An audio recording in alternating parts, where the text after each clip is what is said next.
Hey, we're live. What's up, guys? Welcome to the Friday night stream. What's up, everybody? It's Friday night, Saturday morning. I hope you guys have been having a nice day. Let's get started. So, let's grab this. Isaac says, hello. Mr. Isaac, how are you today? Nice to see you. We are. We're going to grab this. We're going to jump in here. I made it to the late night stream. Hey, what's up, man? Welcome back, guys. How's it going? We're going to say hot new mega break, question mark. And we're going to say Mega Brave Symphonia. Let's see. Presale break. We're also going to say more slabs, live card shop. All right, there we go. We also have a free giveaway. Showing off the good ones there. Look at that. Nice cards, huh? Okay. Let's jump over here. Let's let everyone know that we are live. Alex has done that. Thank you, Mr. Alex. I'm going to jump over here and ping this as well. All right, that knows. Now, let's go get a price on Mega Brave. We're going to close this, though. All right. Give me one moment. Okay.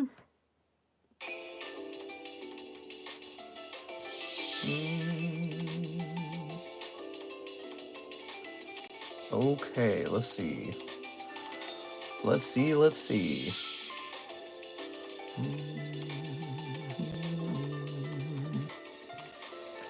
Mega Brave, Mega Symphonia. We're going to pick out a break for that, break price for that set real fast. Just got to look and see what I paid for it. I think it's time to get that going, huh? So Mega Brave.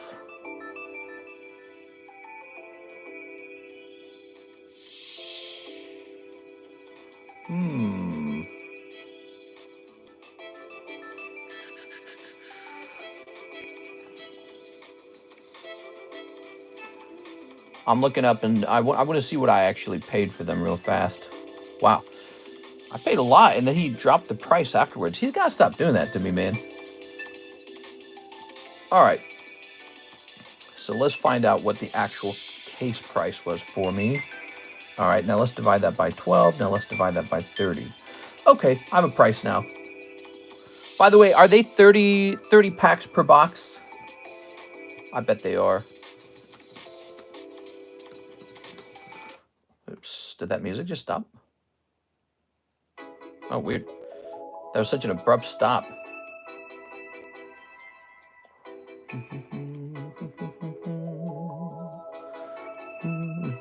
Ooh, let me open up the live chat. Give me one moment. How's it going, guys? Welcome to the late night stream. It is Friday night. Come on, come back. There it goes. Clicking on this, hiding this, pulling this up. Did you say my Discord message? Maybe. Woo! I told my therapist that I'm not inferior to Mister, but just look at that table. Oh my God, dude. You're funny. All right.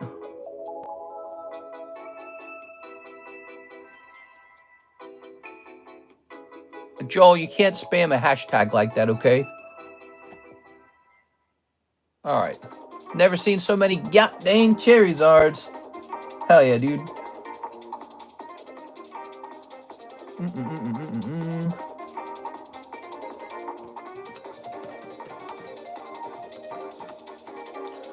Okay.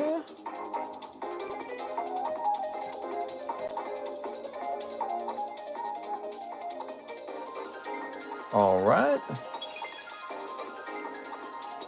Turning this down. That's a bit loud, isn't it? What is this music called? It's called bop music for beat bops. Mega Brave booster packs. I need to know how many packs in a box. You think this information would be easier to find, man.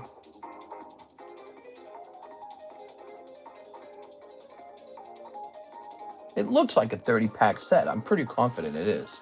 But this is a very important figure because we have to know that for sure. Nice haul. Thanks, man. Appreciate it.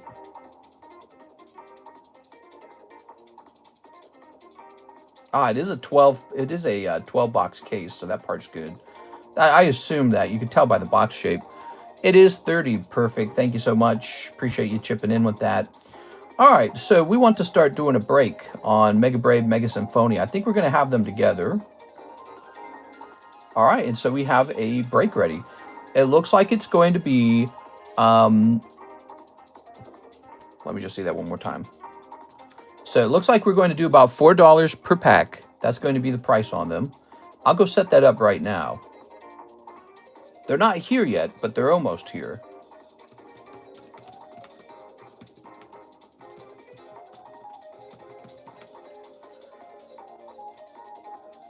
Okay, this is going to be $4, $1.20, and this is going to be $4, $1.20. All right, we'll say pre-sale. Oops, pre-sale. All right, so we're going to hit save on that. So now we have a price on the Mega Brave, Mega Symphonia, which you can order ahead of time if you wish. You can order a booster box ahead of time before they arrive. And let me mention something to this guy.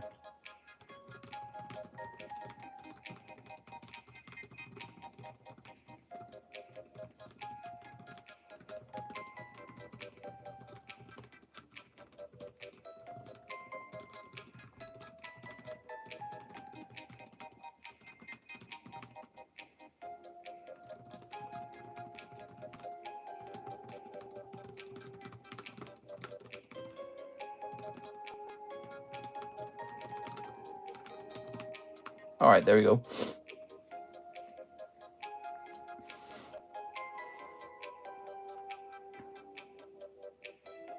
So, just talking to this guy about prices and stuff, and we are ready for that box break. So the box break is probably going to be, so if they're $120 box, we're going to do one box of each, $240, right? We're going to add $40 to that. That's going to be the star spot.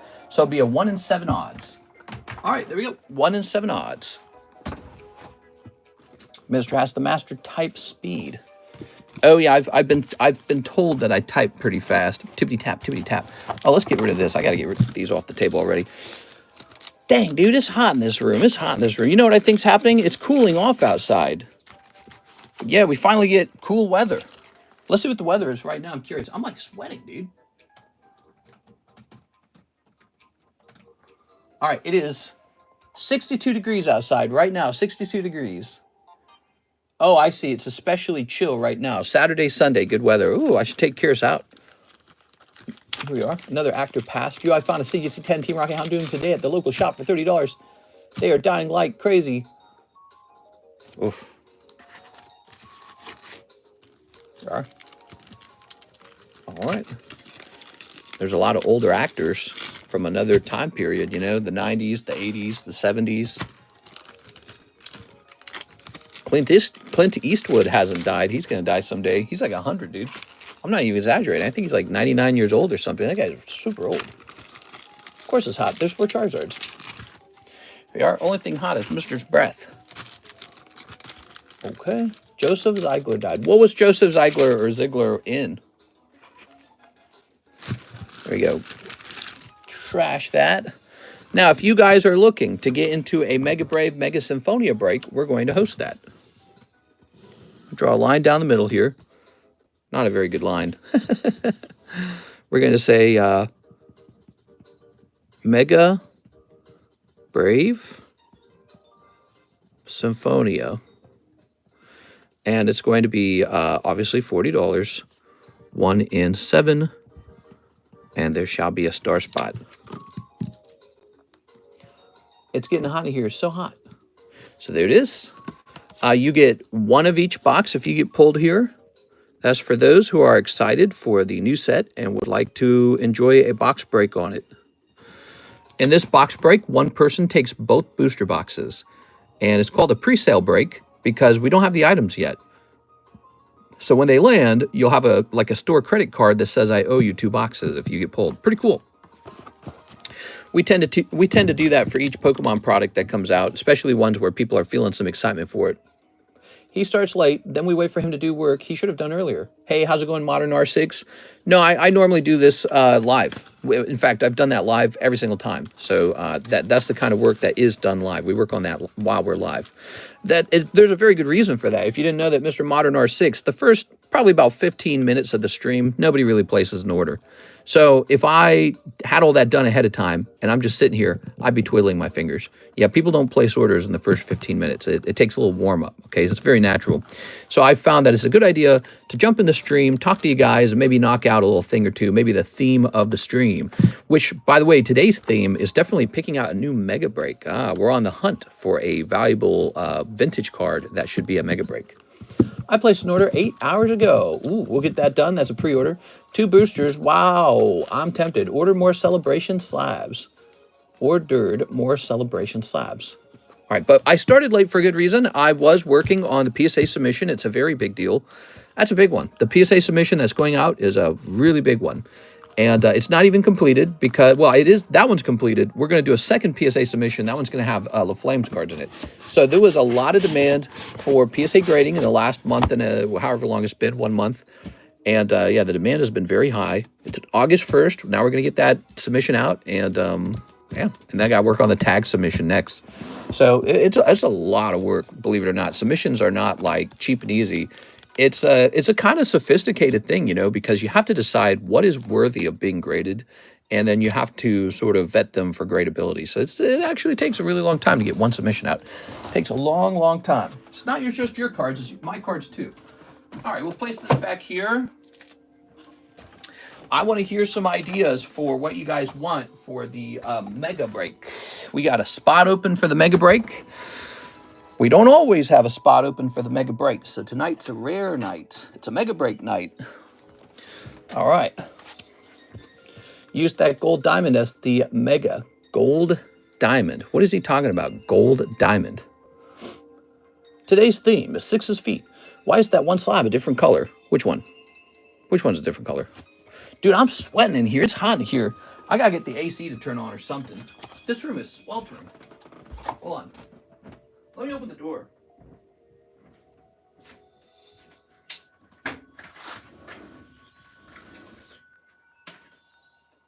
Nah, that doesn't help. Nah, dude, it's hot in here. It's hot as hell.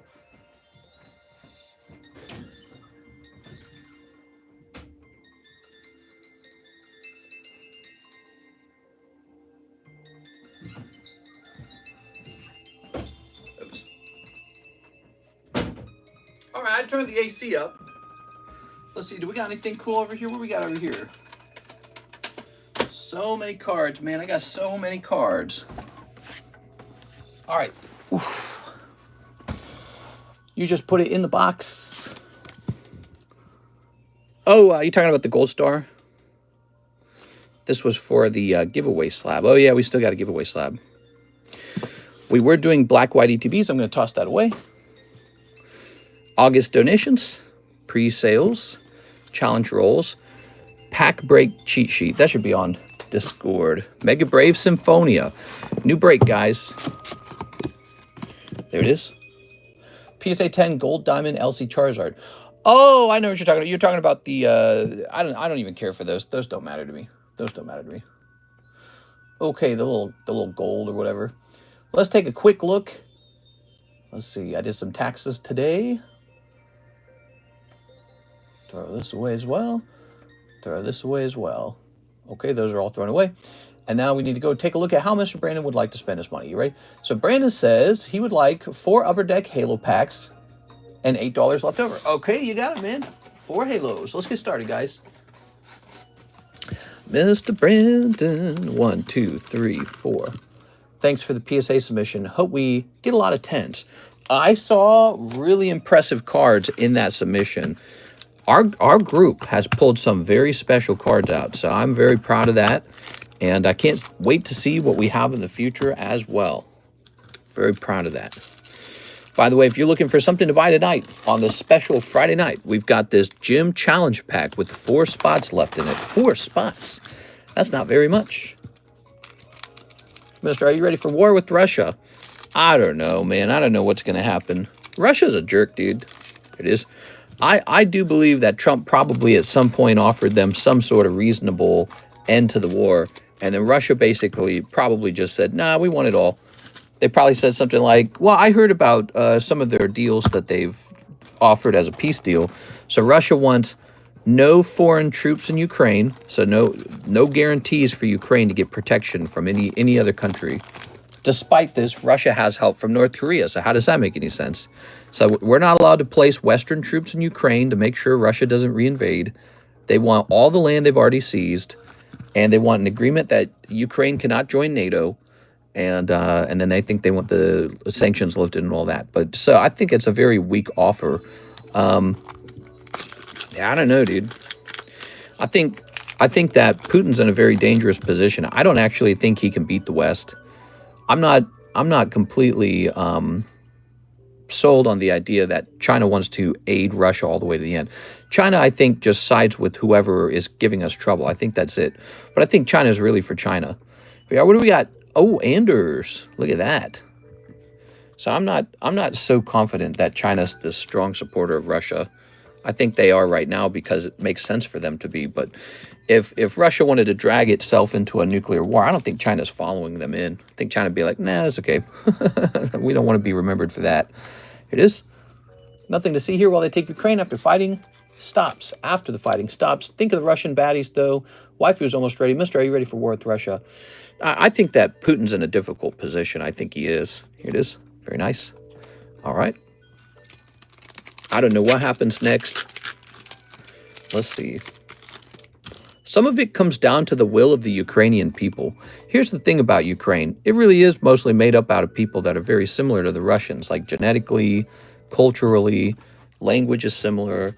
They're quite similar. They don't want to be part of Russia. They want to be their own people. And so if they continue to fight all the way to the last man, I think they'll win. I think Russia will actually run out of people to kill, their own people to send to the front lines. They will run out of money, and Putin will get older and run out of popularity too. Because at some point, young people in Russia will be like, this kind of stinks, right? And then the West, the decadent West, we just have a lot of stuff. We can withstand a long financial drawn-out battle ourselves. It's really not that hard. So the biggest concern just becomes whether or not Russia uses a nuclear bomb at the end when they feel that they're losing. Because I think they're just in general going to lose. I think what Russia and Putin were hoping for was that Trump would come in and maybe be a very sort of like weak leader on this deal and sort of give Putin whatever it is he wanted on it. Here's the problem, though. Trump came in and he asked for a mineral deal with Ukraine. Ukraine actually gave him the mineral deal. So I don't think we're going to back down either. I think we're in it to win it now. I think that's what's going on. There's a mineral deal going on, and so now it's the West kind of wants to hold on to Ukraine because it's valuable to us. So it's a real resource battle, and Ukraine's just in the middle of it. We are. Said, hey, you got to be useful for it. Hey, look at that. You got a Green Master Chief, too. I like that. We are. All right. Can't count on Trump to flail. Bloodclad, what's hood, PS anti-bombaclat, Mr. Gabe Newell bought a yacht manufacturer. Who's Gabe Newell? We are. But no, America's got a mineral deal with Ukraine now. And so it's like, it sort of is the United States versus Russia at this point. And there is a sort of, there is a part that sort of makes us equals. We both have nukes. But as the years pass, I think America's military equipment improves faster than Russia's. You know, including finding ways to block hypersonic missiles and potentially being able to shoot nuclear bombs out of the sky. And I think that in the long run, Russia will lose. They have to actually finish the war soon. I don't think they can keep holding out. It is. America's going to want those resources. Look at that. Ooh.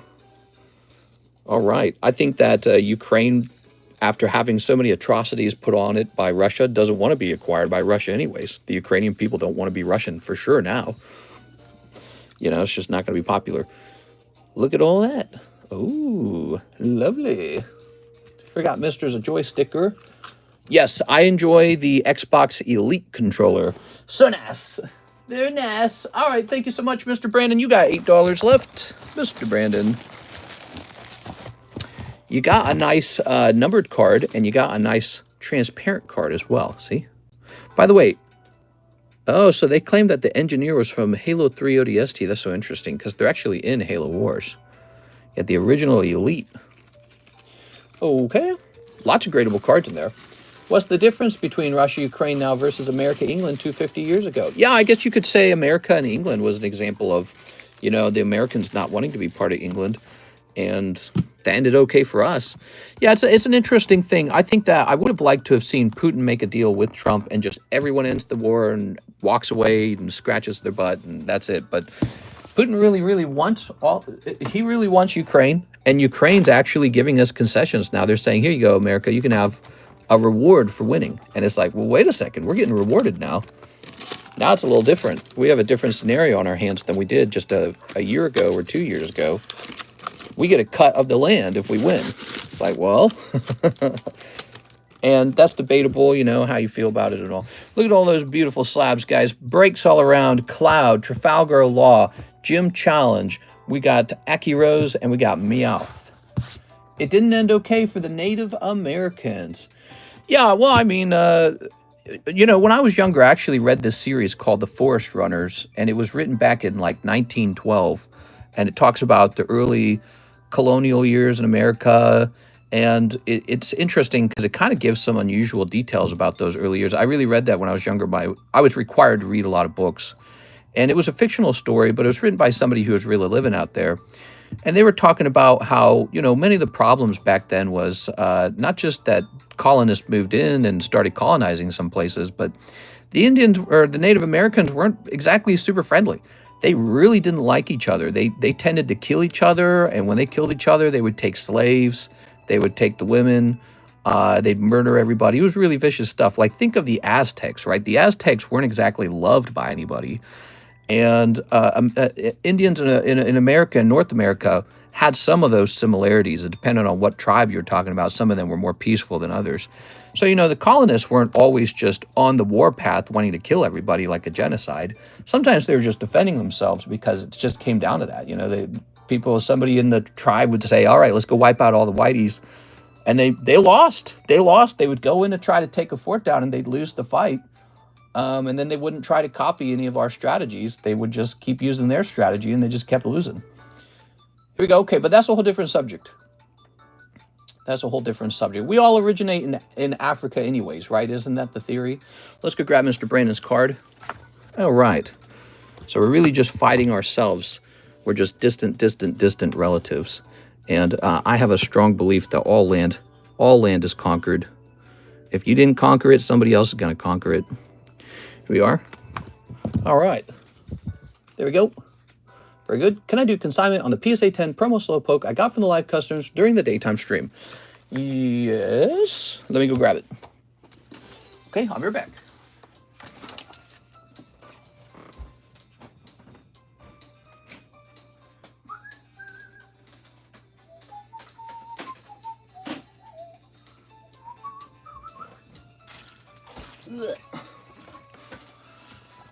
All right, let's take a fresh look at this. All right. But yeah, the Native Americans were horrifyingly vicious to each other. They'd use all kinds of torture techniques like burning at the stake and chewing off each other's fingernails. And yeah, they were not nice. I don't know why we always pitched them as sort of like these guys who just chilled back and smoked weed or something. They had as much war as any human tribe ever. Humans just go to war all the time. We just do. All right, so I believe he was pulled for around $240. However, the price on eBay is $300. Let's check sold. No last sold data, though. I can place him up here, okay? So here goes. No last sold data on this one. Native Americans did scalping, right? Yeah, so Native Americans did torture the early colonists. I'm sure the colonists weren't super nice all the time either. There were atrocities that they did. But, you know, I just kind of chalk it down to who doesn't do this, you know? If any group is innocent, show me what group it is. And they don't last very long, is the truth. So you can look at it how you want, but if you want to be the innocent group, you're going to get swallowed by the non-innocent group. So I don't recommend it. I don't recommend being defenseless and all like, well, we just hug trees and smoke weed and everything just goes well after that. It really doesn't. All right, so Mr. Dark Knight, you're Brandon Warden. I'm going to say B. Warden on this. Anyone who just does, we can just have peace and free love and hug the trees. Any group that wants to live by that ideology, you will be destroyed by another ideology that says, might makes right or something like this, some stupid thing like that, right? So they'll come over and you won't have any warriors and they'll have a whole bunch of warriors and then they'll just mow you over and then your stuff belongs to them. Why? Because might in the end does make right. It's like a law of nature. It's like physics, really. It doesn't have anything to do with your God, my God, his God, your politics, my politics, their politics. It doesn't have anything to do with that. If a big group of warriors comes in and you don't have any warriors, you lose, they win. And that's it. And then they take your women, and they take your gold, and they take your land, and they take your water and your gunpowder, and then you cry about it like, how could you do that? And they don't care. They really will not care. In the end, the fight will just continue. Here's Efren. Mr. Efren, he says, slab away payment. It's a really awful world, isn't it? That you can say that easily. You can say it's an awful world. But if your ideology is to not have any warriors and not to fight, then you will be destroyed by the group that does build warriors and decides to fight. So the most powerful thing in this world is violence. And that's why the government has a monopoly on violence. And the governments around the world run militaries and they go around stealing from each other. And it's just how it is. And we're trained as citizens to be non-violent because we have this bigger gun being held above us. That's the government. They got lots of guns. They're called cops. So they say, we'll shoot you dead if you get violent. Or we'll hang you. We'll put you in jail forever. So we're not allowed to be violent because someone above us is more violent than us. And that's how they establish the law. They establish it with guns. Here's Austin Warren. Ship my slabs. All right, let's do it. Slab shipping time. Mr. says you have to be an alpha male.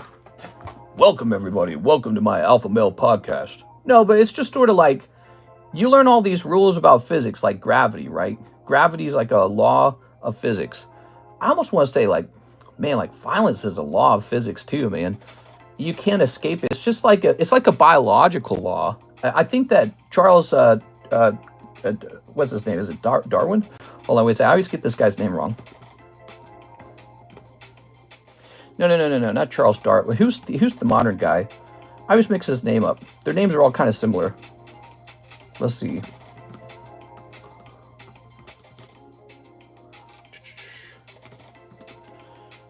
Hold on, give me a minute. Richard Dawkins wrote The Selfish Gene. You should read that book. Here it is, The Selfish Gene.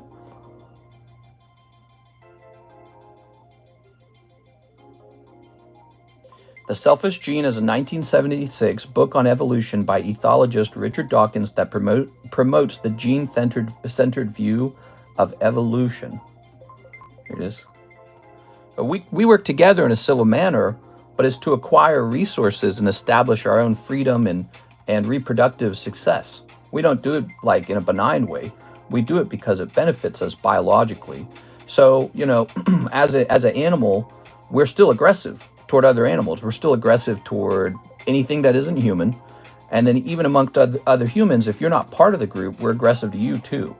And so we've split off into groups. We call them countries. And maybe Enlightenment thinking is, ooh, so you've got two addresses, Austin. I'm going to go ahead and delete one of them, okay? So let me jump in here. All right, just give me a minute. We're going to delete one of them. Let's see. Enlightenment thinking maybe is to get past that tribalism, or maybe that's just, ideological imagination, like believing we can turn dirt into gold, that nothing matters, or that everyone will give up their right to land and just lay over and all that kind of stuff. So weird, when I go looking for it, it doesn't pop up. Oh, there it is. Okay, I found it. Okay. We're going to go ahead and delete the other address. And now we're going to click, oops. Nope, we're going to click on this one. Good. Okay, let me double check that against your message. You said use this address. Very good. Thank you, Mr. Austin. And now we're going to increase the weight a little bit. Good. And now we're going to hit print. Mr. Read the chat for Dark Knight. Dark Knight needs you. It's fine. I guess I'm Warden now. Hey, Mister's Brandon Warder, not Warden. Oh, I was very close. Very close. Okay. Sorry about that. Warden sounds kind of cool, though, doesn't it? I'm Mr. Warden. Kind of like Mr. Black or something like that. It's a cool name. All right, Mr. Austin Warren. His name's very similar to yours. Okay, and Alexis will get this label and know that it's a slab label. Very good. Tossing that over there. Okay, and let's plug this in over here. Mr. Read My Question. Crazy says, I'm pretty sure I bought a PSA 10 Palafin, but I'm not 100% sure, but I'm 99% sure. How can I find out? Well, if you bought a Palafin, you're not sure if you bought it or not. The first step that I would take is I would go look into all of my purchases, and you always message what it is you bought or didn't buy.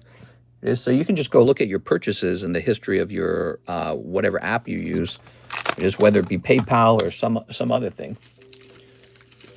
Okay, I believe you have a Warden, so I just don't want to get it mixed up. We don't have a Brandon Warden, but we might have a Warden. Who knows? We are. We're going to get it right, though. Here it goes. You know, there's a bigger one. Let's get a bigger price level. Human evolution, human psychology, genetics. Here it is. History. All this stuff is very fun conversation. You know, all this stuff is very fun conversation. Okay.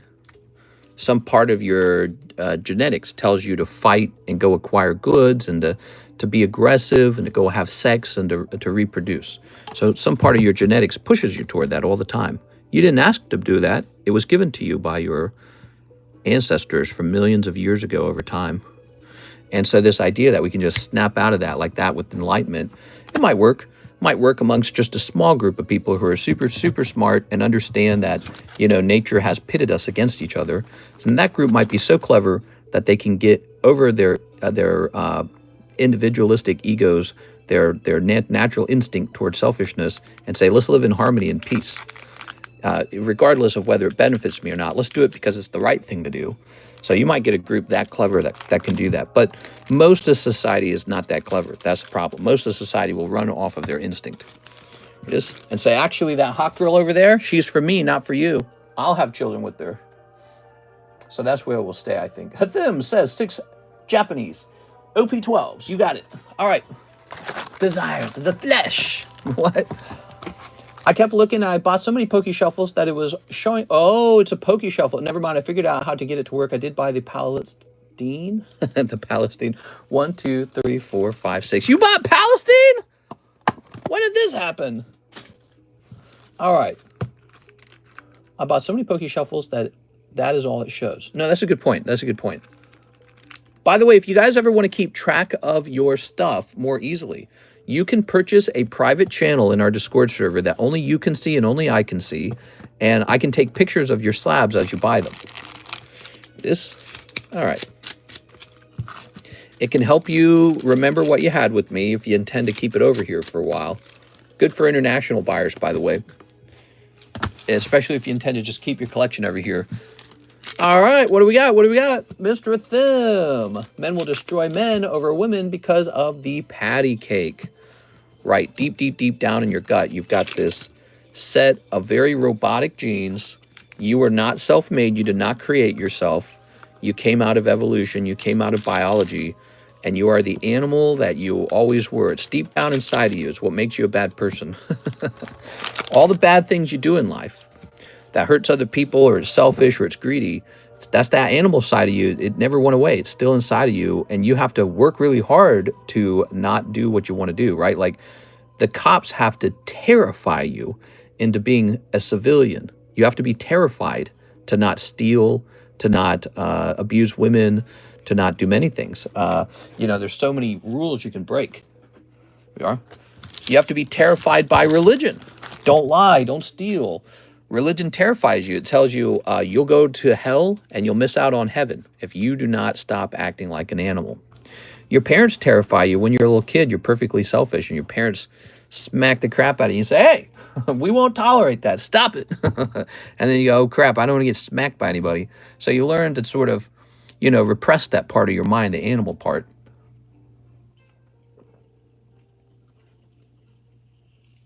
It's all really fascinating. All right. Whew, F that. I walk on the grass despite the signs. Here's a them. What's up, a them? So into the baggie it shall go. The them baggie. Thank you so much, man. We have a new consignment slab. The poker, I'm sorry, the slow poke, not the poker, the slow poke card. So what options are there for this new mega break?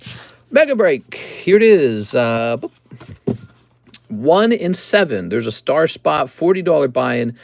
What is it for? It's for 1 whole box of Mega Brave, 1 whole box of Mega Symphonia. 2 boxes. So it's for 2 boxes. 2 boxes. You get 2 booster boxes out of this break if you get pulled. And so it'd be like if you got a box of Mega Brave and a box of Mega Symphonia for $40. It's kind of nice. And then one other person gets a star spot.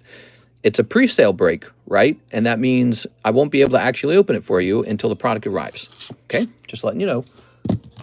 Oh, the Mega Slab break. Yeah, we still got it. Well, it's funny. The other thing's called Mega 2, isn't it? Yes, Mega Slab break. We have to pick a card out. And I don't know if I'm ready to part with any of my cards. No, let's find out what we got, okay? I'm going to show off some cards, guys. You ready?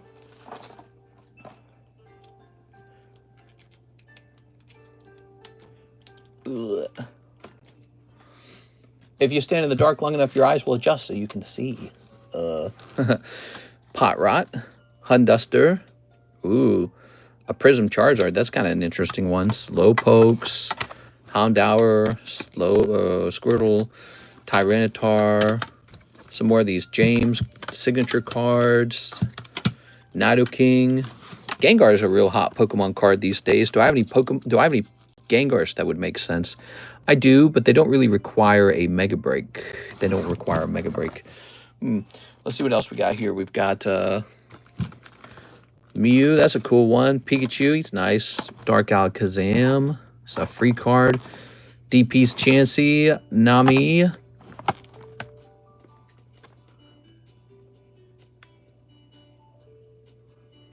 Is it just me, or does that not look like a proper PSA slab? You know what caught me? The you know this what do they call it? The font almost looks slightly different. Let me scan the back of this. Let's see. You know, they warn you about these fake slabs a lot.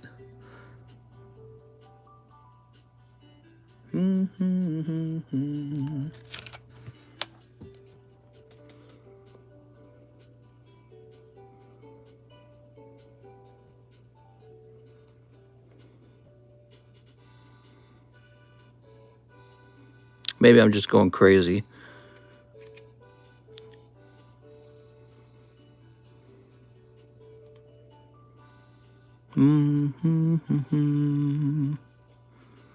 The positioning of the text in this picture looks correct. If you look very carefully at the font and the text in this image, you can see it matches where these line up. Like you can see the little dot is just above the S. So it looks quite real. Maybe they just had it graded in Japan and maybe it's slightly different in Japan. I don't know. All right. Send to me. I'll verify. I think it's all been sent to through the eBay verification anyways. All right. No, but the actual picture on the PSA website, that text font matches what they have. So I believe it's all good. That's an interesting thing. That would suggest that some fonts are different. I wonder how that works, how that happens. These cards will be up for sale in a minute. There you go. These cards will be up for sale. These got to get priced. Masaki Mega Break. Ooh, a Masaki Mega Break, huh? Dang, that'd be cool, but I don't think I could do that one. I think this has to be a card that I'm liquidating. Let's see. And expensive. Liquidating and expensive. Those are the two rules. Or it's got to be a red label break. Not against that idea. Shining Mewtwo. I could do that Shining Steelix. That'd be an interesting break, huh? How about this? A Shining Tyranitar. That's a cool one. I like that. I think that would finish fast, man. He's a good one. Oh, we got a Nidoking. Oh, was the Nidoking meant to be it? I got a CGC 10 Nidoking. Here it is. All right, that could be it. That card has gone up, by the way. So I know it's a CGC 10. So was the Mew before it. I just happen to have some high-end CGC 10s that I don't mind giving up. I don't feel as bad about it. Probably because it's a CGC 10. Let's see. Does that mean you should say no to it? Well, you want a good card or bad card? This because I'm not going to give up a PSA 10 Nidoking, but I might give up a CGC 10 Nidoking, you know, just to keep things spicy. Okay, so I got 2 cards there. So these cards could definitely, I wouldn't cry myself to sleep if I lost them. This one could be really expensive. That's an unlimited Shining Tyranitar. And that is a... Do you guys have a preference between these two? What do you guys think between these two? These are both really good. The truth is, I really don't mind holding these. I got a pile of CGC 10s that look fantastic. These would look just fine amongst them. I think the Tyranitar would sell much faster. I like the Tyranitar. Yeah, but he was also probably more expensive is the only problem with that. Maybe he's unlimited, so sometimes the unlimited is a bit cheaper. Sometimes they are. Oh, look, that says Brandon Boutillier slab away. Interesting. All right. I wonder if he canceled it or if it ran out of time or what it was. Put that over there. So those two look cool. I like those two. Those are options. Let me grab this. I would expect those cards to continue to travel upwards in price. I'm going to look through this box here real fast to see what's going on over here. Oh, this is a cool one. XY Magneton. He was for sale for 1,000 in the past. I think he would be a bit slower. That's a good one for eBay. Okay. Cloyster Raikou. That's a beautiful card. Weedle. Yeah. Oh. Oh, a Gengar too. That's a nice one too. That's a proper PSA 10 card. I had that one for sale anyways. Here it is. So those are some serious options.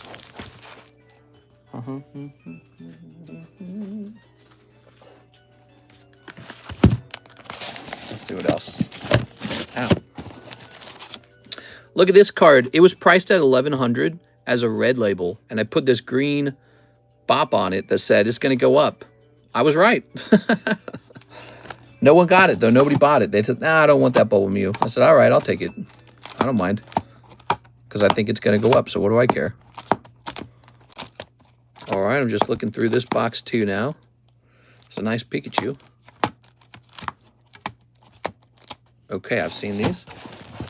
PSA 10 Shining Tyranitar Unlimited goes for $7,500. Jesus. We can still host it. There's no strict rules for the Mega Break, because it is, after all, the Mega Break. Oh, another Shining Tyranitar. What am I doing with that? Oh, baby, these Psyducks. Oh, we got these really cool Carddass stickers, the quest stickers. They're neat. I like them. I think the music just stopped. All right. I did have a Carddass Gengar for sale. I don't know if people would jump into that one as much because it's such an experimental kind of card, you know? Like, I don't think people know what they think about it yet. That's how it kind of goes with those cards. Very experimental. I think people want more proof that it sells at a high price.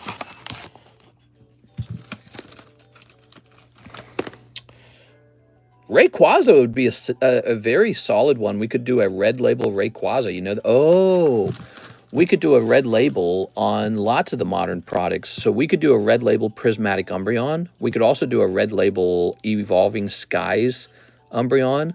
So those are real options. It's got to be red label, though, or I'm not interested, okay? So that guy goes up. He's definitely an option. Crit Ninja's probably not really going to be a red, or he's not going to be a expensive enough card. Well, technically, we could do this one. So that the Hypno is possible. I've been trying to sell him for a while. He hasn't sold, probably because he's Hypno. But you know, it's funny. He's just gone up over time. So again, it just doesn't matter. He just gets more expensive as time goes by. So what do I care? It's not like a big rush to sell him. Okay, I'm going through another box. This looks like a box meant to hold some cheaper slabs in it. Yep, these are all sort of like perfectly sized for simple table breaks. Yep, definitely. All right, you do have a Carddass Flareon. You want to slide that Carddass Flareon my way? What, you trying to take my Flareon from me? I like the Flareon. He's my favorite. Carddass stickers are fun.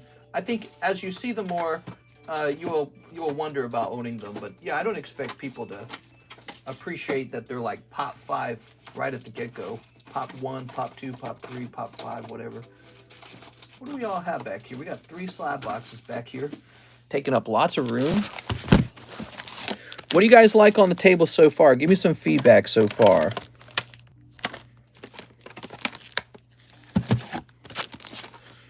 What are you guys leaning toward right now? Red label Pikachu, felt hat Pikachu, that'd be interesting. Of course, I don't know if he's big enough to be considered a mega break.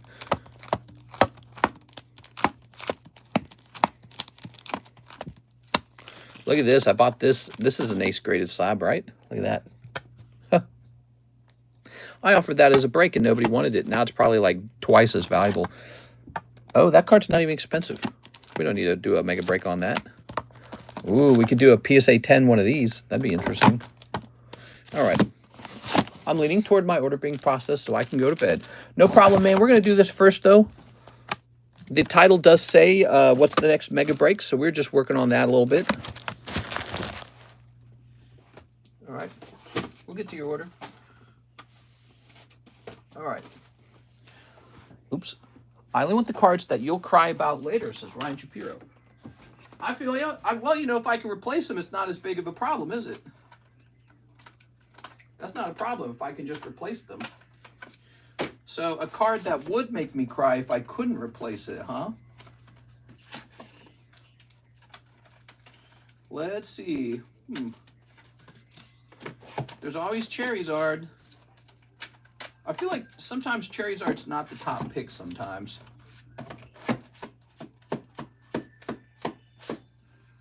Okay, I'm over here taking a quick look in here. Dark Raichu, he's kind of an interesting one. I'll pull this out. All right. What's this? None of these. What am I looking for? I think I'm looking for a modern card. Are my modern cards under here? No. No, they are not.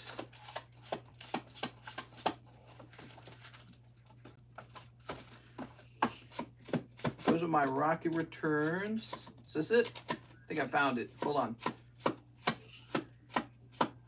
Oh. Oh, all right. I got a couple more to show off. Okay. So, a couple more potential mega breaks.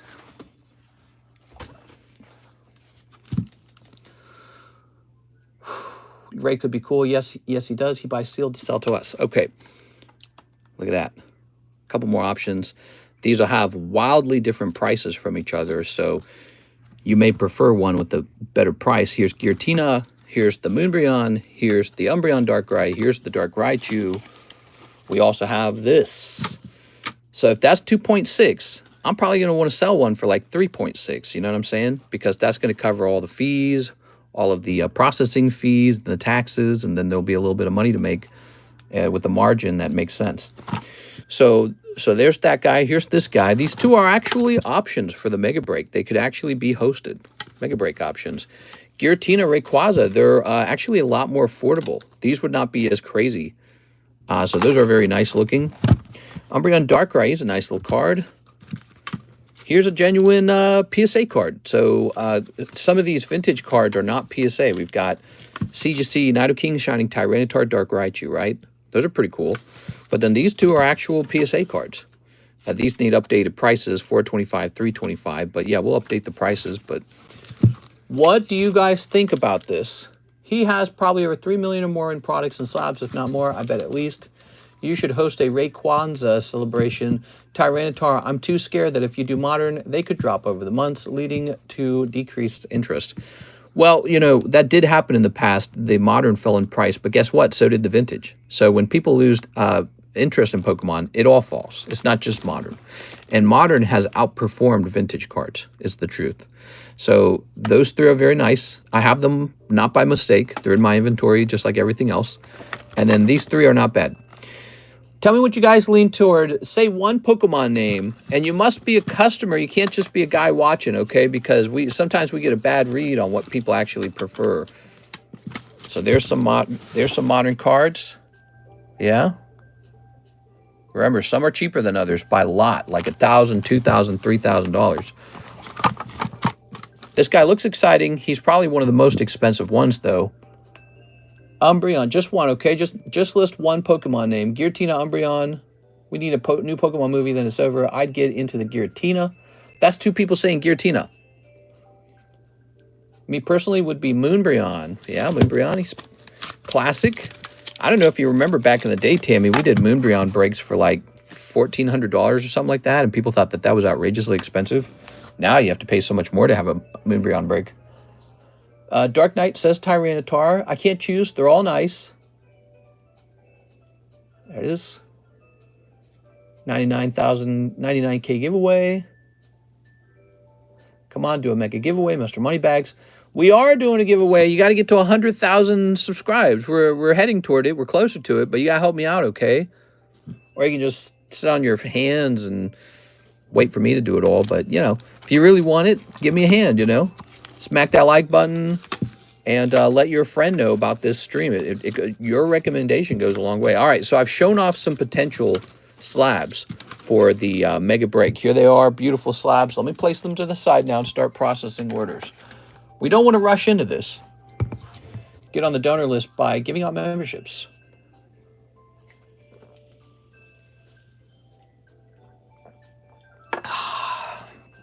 All right. You call me Mr. Moneybags, but I am also Mr. Hasn't done a single thing but work for 6 straight years guy too, okay? Never forget that part. Mark J. Valerian, can I get a bag sort, please? I'd like to donate the hollow reverse hollows to you, and I would like to keep the good hits. You got it. All right. Mr. Mark. Yes, that's right. 6 years I worked, and I took no weekends off and no vacations, and an average work time of about 10 to 12 hours a day. We are.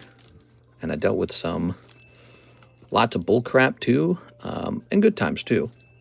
All right, so you would like to donate some hollows. Let's get this straightened out, shall we? Doobie-doobie-doo. Here's some hollows. Doobie-doobie-doo. Here's some hollows. Doobie-doobie-doo. You're too nice, Mr. Mark. We are. Mr. Mark. Mark kind of holds the record, the written record, for top donation in a month. There we go. Mr. Scrooge is my role model. Scrooge is always sort of like a warning, like a threat. Like, don't be like Scrooge. You could be making a mistake. People never investigate, how did he become Scrooge? What makes Scrooge who he is today? And there it is.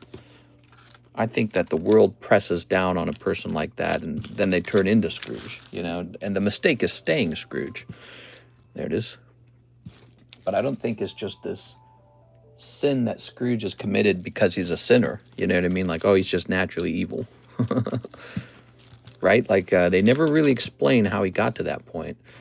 This, still waiting on the Pop Mart. La Boo Boo. Hoarding Capital. I won't forget, mister. Here's this. Here's this.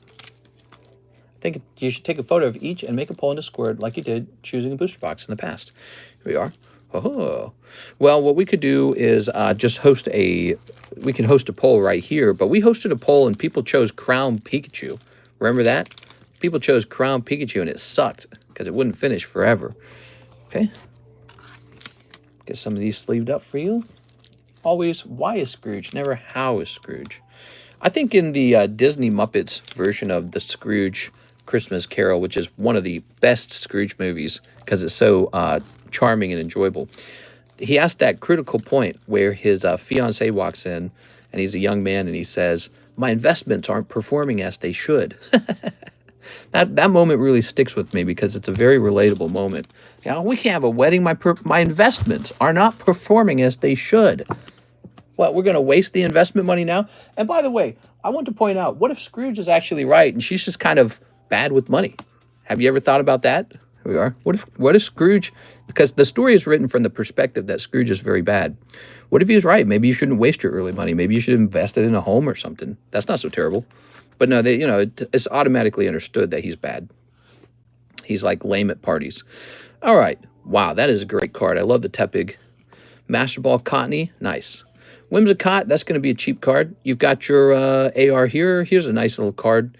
It's not a holo even, but it's, it's Umbreon. We like Umbreon. Snow Runt. We got a nice little non-holo Gengar as well. He's nice. We got Hoopa. We got the Deerling. I think that's Deerling. Excadrill. Okay, there's an EX. Here's an EX. Here's a trainer card. These aren't worth very much at all.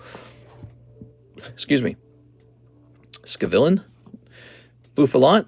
Monkey Dory. I mean, I don't think he's worth very much. Here is the Mask and Monkey Dory. So these will be your valuable cards on the side. And you got your Tornadus. And these are not quite so valuable. These might be worth about $1 a piece, okay? They might be worth about $1. We'll place it here. So there you have it, Mr. Mark. Nice stuff. It's hilarious that you're an actual Scrooge expert. It's just a story that I find fascinating. Like one of my favorite movies of all time, There Will Be Blood. It took me, I had to watch the movie 3 times to realize, this is just another Scrooge movie. They've made a modern Scrooge movie, and they, instead of calling it Scrooge, they just called it There Will Be Blood.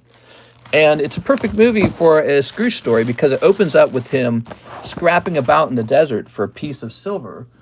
There's no talking, there's no dialogue. He's all by himself. Why is he by himself? Why is he just digging this hole like a madman? Like he's so ambitious, maybe to a fault. Then he gets injured and he's like dragging his broken leg across the desert with the chunk of silver. And it's like, I totally get that. I know exactly how that feels to go from, absolute poverty where you're just barely making it. You're eating like cabbage and crap, and really life sucks at that point. You just have no joy in your life. But being very determined to turn that around, right? So that's very relatable, that opening moment. But also it just kind of depicts a sort of crazy guy. And I appreciate that too. I think that's almost a uniquely, like I don't see girls do it in the same way. I think girls do it too, but I think they do it in their social relationships. You don't see girls digging big holes and going after silver. So it's a very like guy sort of behavior that we will go crazy at trying to obtain some sort of resource, you know what I mean? We'll go nuts. Maybe that's what we're doing right now with Pokemon cards. You never know. Pokemon makes hoarding extremely fun. That's right. That's right. That's right. Daniel Day killed that role. It's his best role. He's just so good in it. But, he's this really fascinating character. He never gets a wife. There's these really important moments. Oh, here, let's keep this going. So we have Patrick Strader. Ship my small oldish bag, and I do believe I have at least one slab. Should be one of your wife's drawn cards. Oh, very nice. Okay, Mr. Patrick, let's keep it moving. It's a fantastic movie. If you haven't watched it, you should go watch it. It's very entertaining. Let's see. Highly rated. I think it often gets like 9s and 10s for ratings. But it's one of my favorites because it is a Scrooge story. I don't think of him like a hero. It's just really, really interesting. I'm very fascinated by the Scrooge character. All right. Let's see. Still looking for you, Patrick. Patrick Strader. We are. Like I realized that my condition, my ambition to get to a point in life where I have something was also driven by a really severe poverty I had when I was younger. And so maybe people who kind of go through like severe poverty where you're not sure if you'll have a home over your head. And it's kind of scary as a kid. It's kind of scary to think about. So your parents weren't able to provide for you because it was too difficult. You know, you grow up remembering that, and it keeps you moving, you know, it keeps you having a big goal. Like, I'm not going to be like that. No way. We're going to do good. Kind of gives you a goal a little bit. Here we are. All right. So very relatable. Let's see. Okay. Mr. Patrick, I've got the same address for you as before. I'm working now. Can I get a rarity collection for $8? A rarity collection. I'm trying to remember what that is. Rarity collection. Can you remind me what that is real fast? We are. Okay. Tossing this in here. All right. Very good. But, you know, so there's this moment where he's training up these guys to work for him, and one of them dies and leaves a boy behind. And the main character, he never actually gets a wife, and he never has children. But he's got, like, this, you know, adopted son. And it's fascinating how by the end of the movie, he's exceptionally wealthy, but he has no relationships, and he's even destroyed his relationship with his adopted son, which he claimed he didn't. He claimed he didn't love him. And I didn't think that was true, because if you watch the movie carefully, there's this scene where the boy goes deaf from the mines blowing up his eardrums. And this bothers, you know, the father a lot, the stepfather a lot. It bothers him. There's this moment where he's sleeping with the boy and he's just holding him in his arms. I'm thinking, okay, that's very affectionate. So I don't think that's true. It's very, you know, it's very interesting. They don't explain any of that. Let's see. Okay, let me go get more OP12.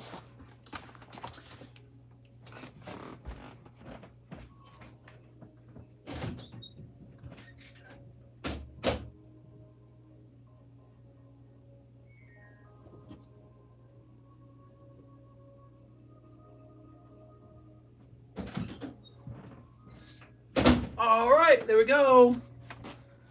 There's also really a couple other critical moments in the movie, like when he's in the bar and the oil men are talking to him and they're like, why don't you sell us your field? And they say, well, he says, well, what would I do if I sold you my fields? The guy says, I don't know, you'd be a rich man. You go retire and take care of your boy. And he responds with, I'll slit your throat in your sleep. Like, whoa, he shoots it up to 10. 1, 2, 3, 4, 5, 6, 7. So there's almost like this derangement to him where he's so competitive that he's like obsessed with being in a competition. He's obsessed with fighting. And he wants to defeat these other oil guys so bad. And they seem more relaxed and more normal, you know. He's the wound up one and they're not. They're rich too, but he's wound up and they aren't. I'll slit your throat in your sleep. So, whoa, dude. It was a really important moment in the movie because at the end, he does the exact same thing to his adopted son when his son says, I want to open up an oil field like you did. And he says, well, that would make you my competitor. It's like, whoa, what is wrong with you, dude? Really crazy. But so it's a great movie. I love it. It's like a psychological peek into maybe a disorder that they don't talk about that much. Maybe like overambitiousness, or maybe it's like a greed problem, you know. But in general, it would probably get grouped in as a Scrooge movie. But it's so fascinating. I loved watching it. I drink your milkshake.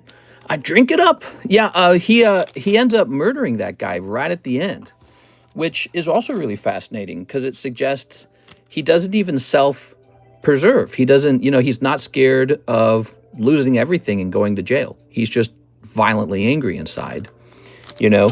I don't know what made him want to kill that guy. Maybe he loathed him. Maybe he just wanted to defeat him to, you know, like maybe he held this sort of feeling in his heart all these years, like I want to see this guy totally destroyed.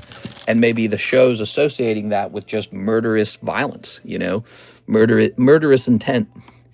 But it was very fascinating. Yeah, he's this very wealthy guy. All he has to do is say, ha ha, no, no, no, no, no, I did very well, you suck, get out of here. That's all he has to do, and he wins. But that wasn't enough for him. He had to murder the guy, and he had to get rid of his son because his son wants to do an oil mine. That makes you my competitor. What? I never loved you. What? Whoa, dude. So I feel like I've ran into that kind of stuff in life, you know, where a person's almost obsessed. And I don't know where that comes from. But like I've said, my mom was obsessed with like cleanliness. Nothing mattered to her more than cleanliness.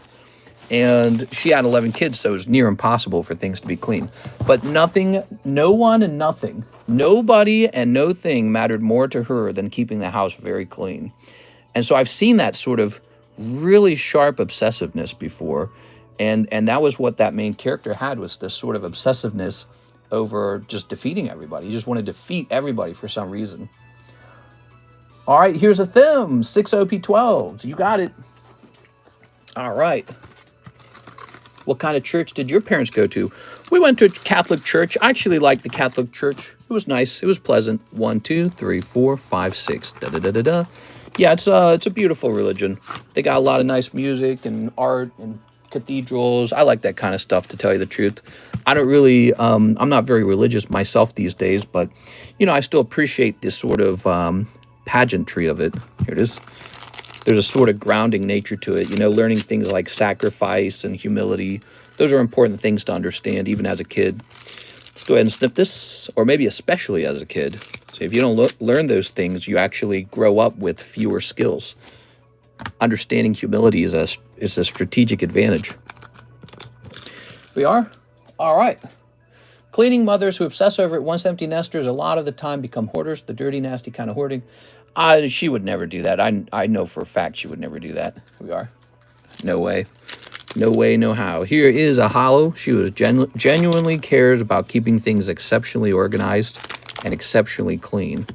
And so that was my childhood, was cleaning, man. It was a lot of cleaning.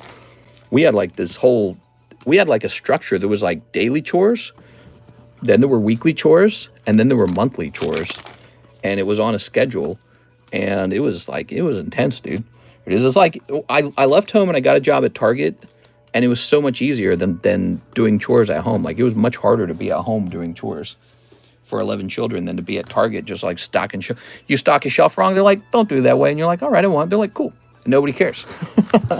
You do something wrong at home, it's like the end of the world. It's like you murdered somebody. Literally, it's like she will become so severe that you will never forget again not to screw that up, because it will be such an overreaction. But at Target, you'd screw something up, they're like, don't do that. And you'll be like, all right. And it was so easy. So, you know, you learn these kind of things from your experiences. Everyone has different experiences. Here's Mark J. Valerian. Can I get 2 TCC Raw Shuffles? You got it, man. All right, so I restocked these. Ta-da. Very nice. So I don't know what causes that sort of like retention, man. That sort of obsessiveness, but it's fascinating because I feel like Scrooge characters have it a little bit. 1, 2, 3.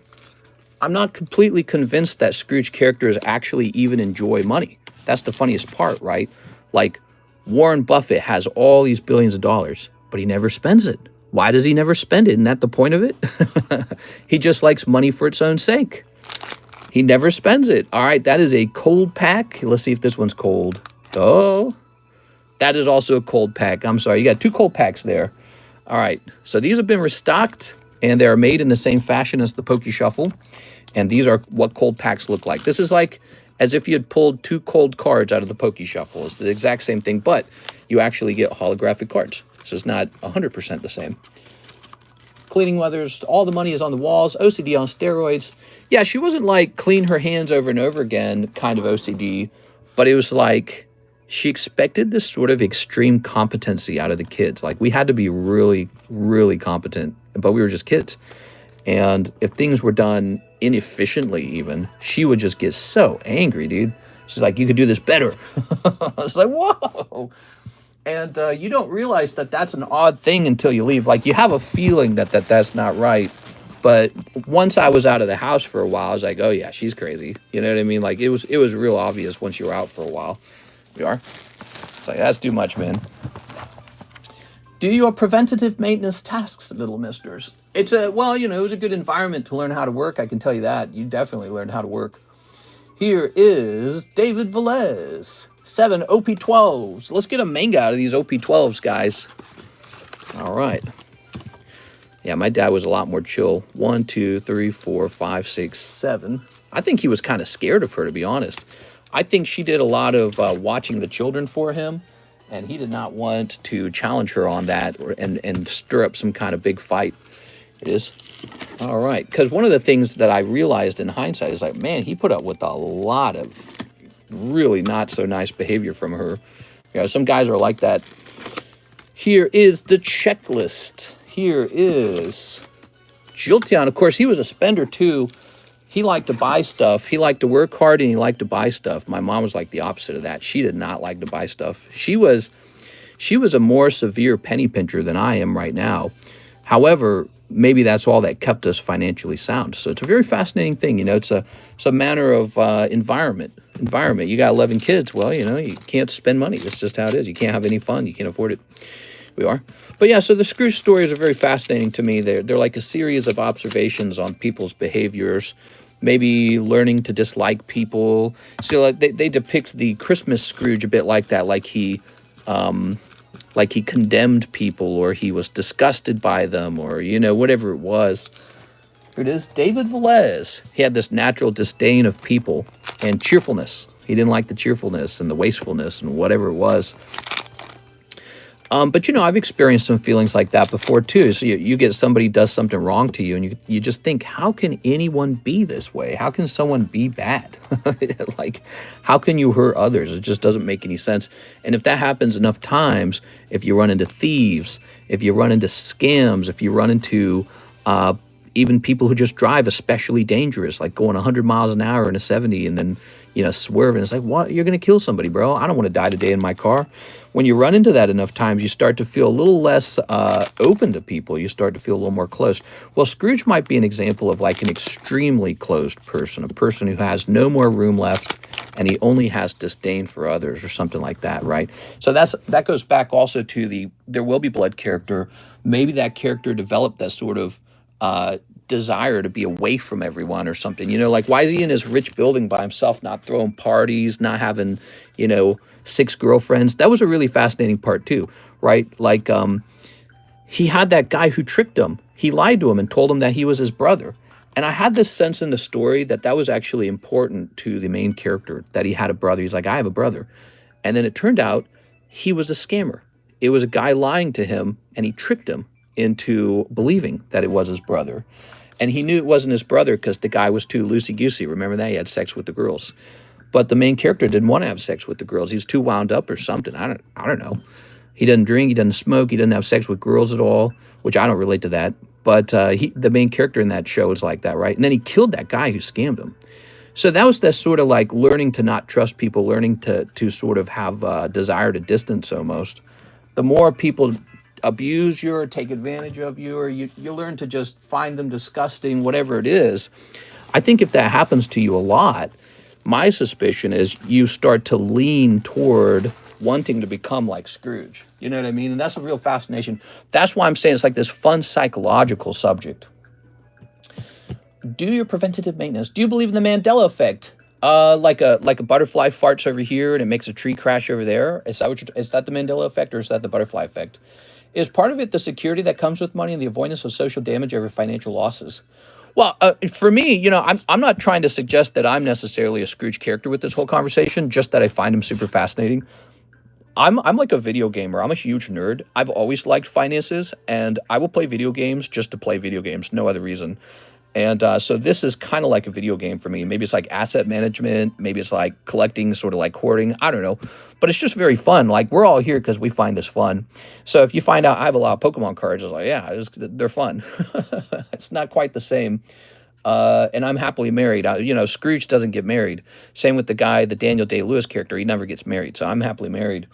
And but again, Scrooge characters are still very fascinating, because maybe there would have been a way for me to become like that if I was like this ultra bitter, ultra depressed, don't trust anyone personality type. I could have become that way, you know. So maybe that's why I find it fascinating, is because there was a pathway for me to go that direction, but I don't want to be that way.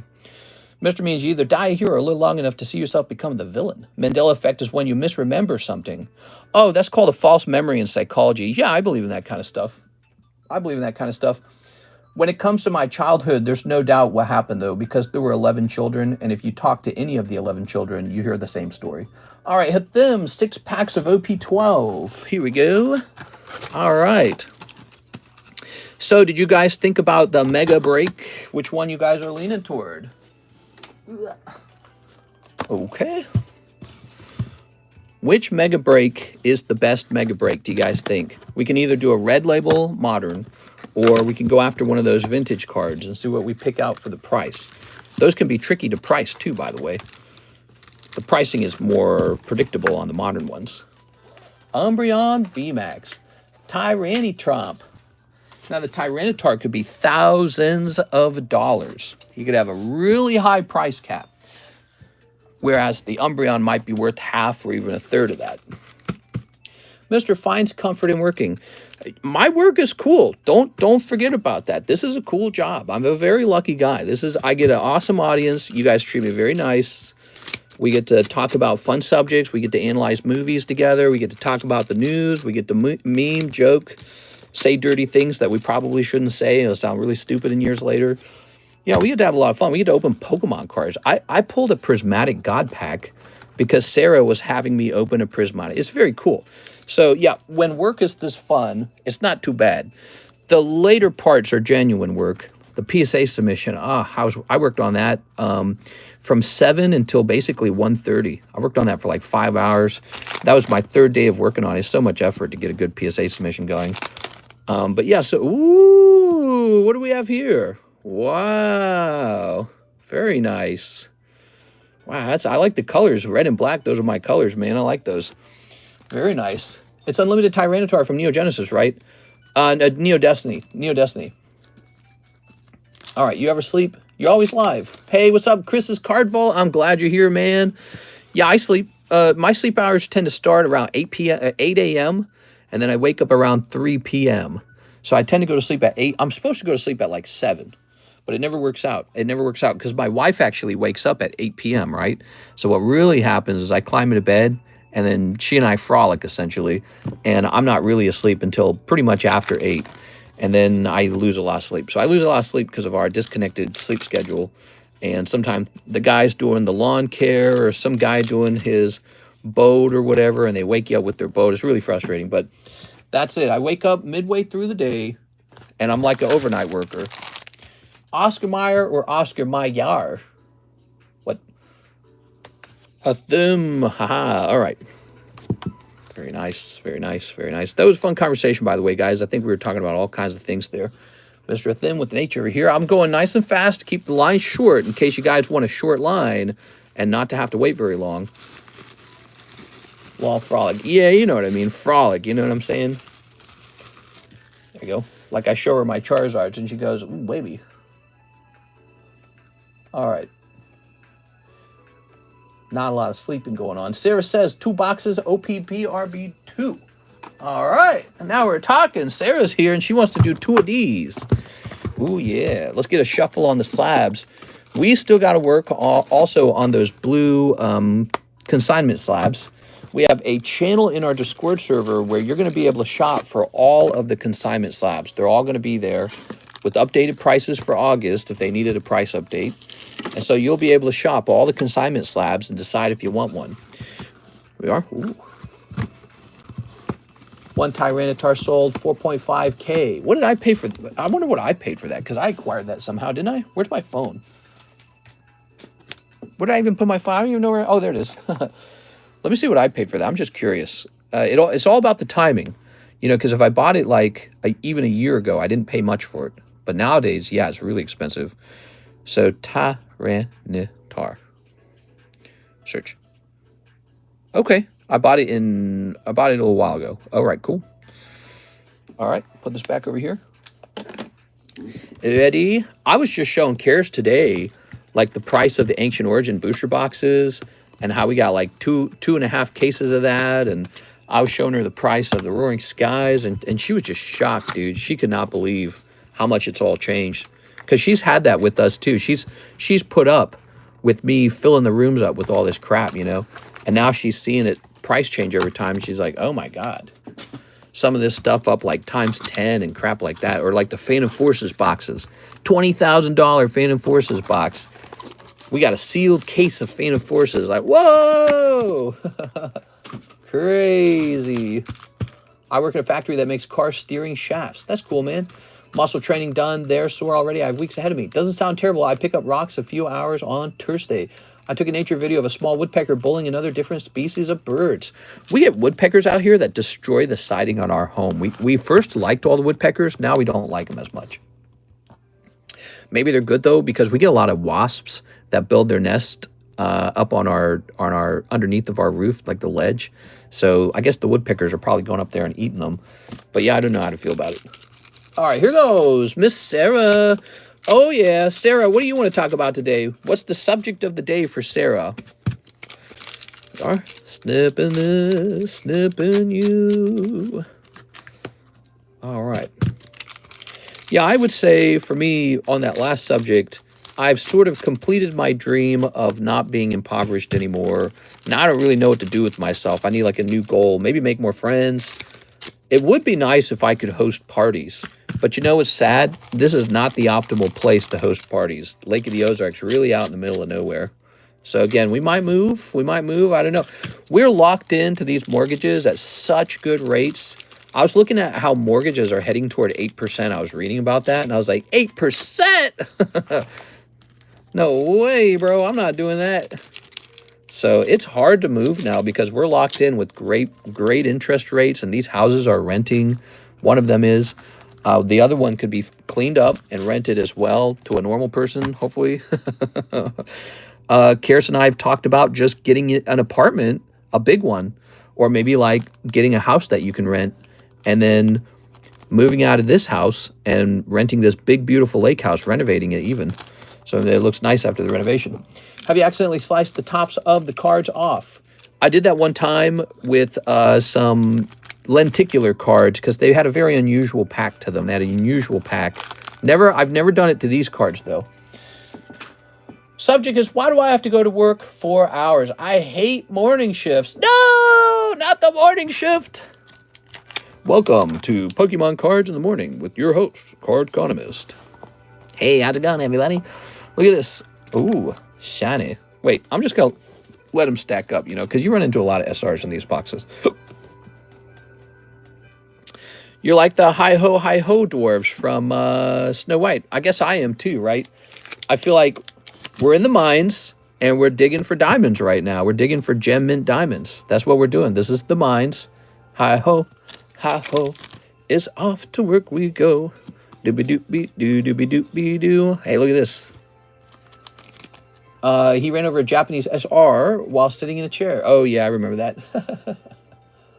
Strawberry, congratulations on the Prismatic God Pack. I just annoy Mister with my friendship. One day he might give in and we'll roll dice.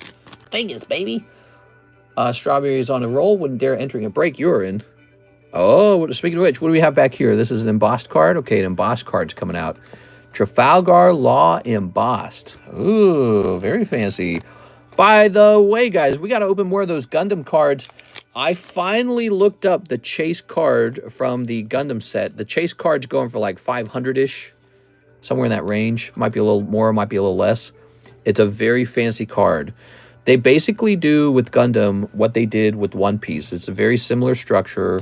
They got cheap hollows, then they got like SR level textured cards, and then they got a big chase card, and it's very fancy looking. I'd love to see someone here pull it. No one here has pulled the chase card out of the Gundam. I'm going to give a case to Karis. I'm going to let her open a case eventually. Maybe we'll just open it in private. Maybe because I told her we should stream it or something, but maybe that puts too much pressure on her. I don't know. She really likes Gundam. She was talking about watching it tonight, and I was like, no, don't turn that on. Actually, we did turn on a new movie. She's never watched RoboCop. So we have turned on RoboCop #1, and it's kind of fun. I didn't appreciate all the things in the movie because back when I watched it on television as a kid, I didn't always understand what was going on. I didn't get the gist of everything. So now you're watching it a second time, and you can analyze it properly as an adult. You should play the RoboCop game. What's the Gundam packs called? They are called Gundam, and they are $4.50 a pack, $108 for a box. Is that right? I want these Gundam packs to sell. I think going forward, here it is. We are going to make them $4 a pack. They are cheaper now. They are $4 a pack. $96 a box. So we have lowered the price. I want to see more of them opened. I wasn't really sure how anyone would react to them. And I would say the reaction wasn't severe. So we've got plenty in stock, and I'm sure I can get more, and the price is lower now. $96 a box, $4 a pack. Gundam. I want to pull the chase pulls. I want to get some video footage of it. Here we are. If they continue to make the Gundam set for a long time, we might be opening a lot of Gundam. I don't know.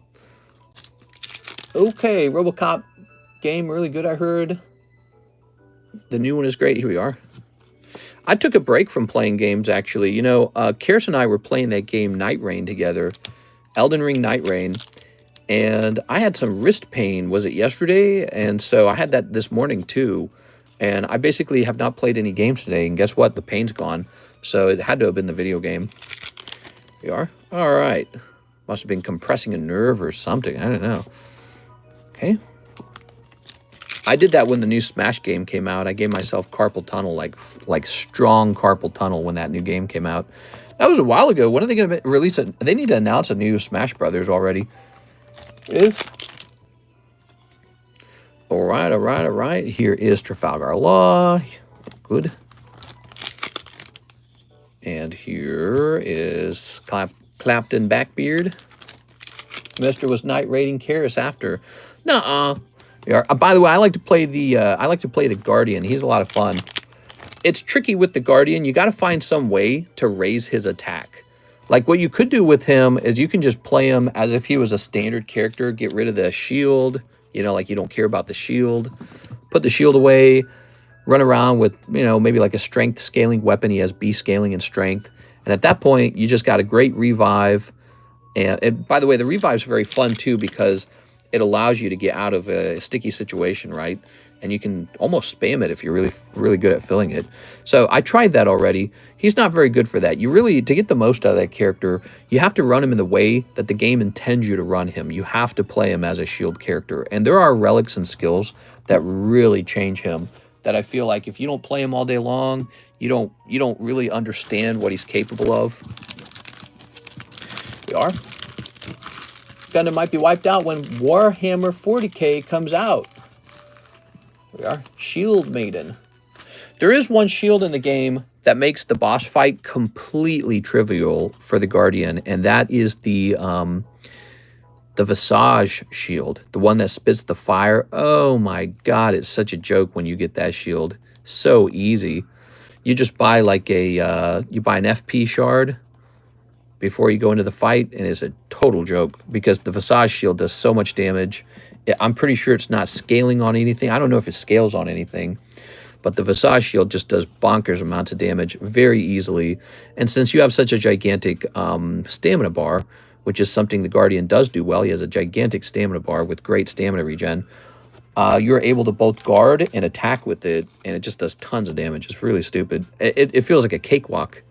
This Shield Maiden, mister. It's got faces on it. It is. Oh yeah, Night Rain got co-op. Yeah, it's got 2-player now.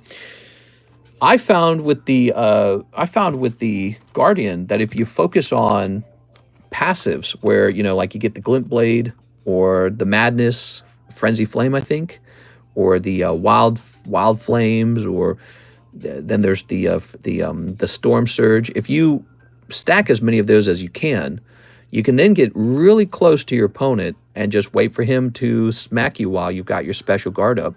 Then you just have to have the special guard skills. There's one that actually deflects a portion of the damage back onto the opponent. This is while the Guardian's using his unique guarding ability. A lot of people don't understand that with the Guardian. He guards in a unique way where he takes almost no stamina damage during the guard. But he walks while he's guarding, right? He actually goes into a walk while he's guarding. So if you go into a special stance of walk, it triggers all those passive, you know, Frenzy Flame and Storm Deluge or whatever it's called. Triggers all of them. So what you can effectively do is just kind of walk right in front of the opponent, and they all just constantly trigger over and over and over again. Maybe I'll make a video one day and show you guys. It's really funny. It's very easy, actually.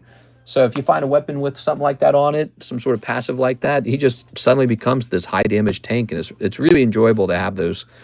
But it requires that build, you know, you gotta have the right build. All right, so Miss Saba. Madness? Yes, the madness. What kind of sleeves are you using to hold a bunch of cards? Just standard penny sleeves. There's a limit how many you can put in there. All right, lovely. You did get this embossed card, which I suspect is a higher level hit that only occurs twice per case, I believe, Sarah. I suspect there's about 2 of those embossed cards per case. I suspect that. I can't prove that, but I feel like that's what I'm noticing. So you have pulled a hit right there. Perhaps that embossed card takes the place of a manga. We are? Sounds broken. You talking about the Visage shield? It's very broken. It's super broken. It's like an automatic win button on a Guardian. Yeah, Guardian, you need a couple major skills to really take advantage of his unique shield gameplay. Again, he has a secondary stance for using the shield that no other character has. It's unique to his kit. And you slowly lose stamina in that stance, but you walk while you're in it. So anything that gets triggered by walking, and pretty much all those damaging skills get triggered by walking, they'll all be triggered while you're in the guard. So it's almost like they actually designed those to pair with the shield. That's the suspicion. They don't cost stamina to activate. They don't cost any magic to activate. They're just this passive buff, right? So when you stack those on a good shield, and then you just go into a second stance and walk around the boss, it's like totally ridiculous. All right, here goes. I was fighting the goat. Remember the evil goat? And I had the frenzied flame as the passive. So I just went in my guard mode and I just frenzy flamed him the whole time, procced over and over again because he's weak to that. All right, let's see. So now we've got Zach. He says, a box of PRB2 with credit. You got it, Mr. Zach. With credit, Mr. Zach. Do you have a vintage cigarette card? I could have had a vintage cigarette card because there are vintage Mickey Mouse cigarette cards. And I graded like $3,000 worth of vintage Mickey Mouse bubblegum cards. I could have done cigarette cards in that time period too. So, and then I've got a vintage Charmander card with someone smoking a cigarette on it, which is really weird looking. Here we are. This will say 21.5 now. All right, 21.5 remains. Did you stream Night Rain? I did not, but if I ever did, you can see me doing some gameplay. It's pretty fun. I feel like because not many people play Guardian, they do not get to experience some of his better moments. Because every character has like unique moments that make the character fun to play. And I've always liked playing those tanky characters. Those are my favorite in all games. Like when I was playing Smite, I always played Guardian class almost exclusively. Here we are. All right, here we are. I like playing a character where part of his job is sort of like controlling the playing field a little bit and making it harder for his teammates to lose, and then anyone else can play however they want. But if I'm not able to lose, if I'm not able to go down, and if I'm able to keep everyone else up, then the game finishes. And I've had a lot of fights like that where essentially you could just stall the match, get your ultimate ability back, and just revive everyone every single time, and then it's just over. You know, there's just certain skills that stop you from being killable as a Guardian. A lot of people don't know that. And so he's like a hard stop to losing. Mr. Zach, are you a fat tank or a bruiser tank? You want to be both. You don't want to sacrifice either of those things. You want to optimize damage as much as you can until you get diminishing returns, and then you want to optimize survivability as much as you can until you get diminishing returns. Then you want to stop, right? So you can try to do your top possible damage with the Guardian while still being really hard to kill and having that revive skill. You know, that's his ultimate art gauge, is the revive skill. And I've been in a lot of Everdarks where the whole team constantly wipes, like they wipe within a minute of being revived. And then I just revive them again.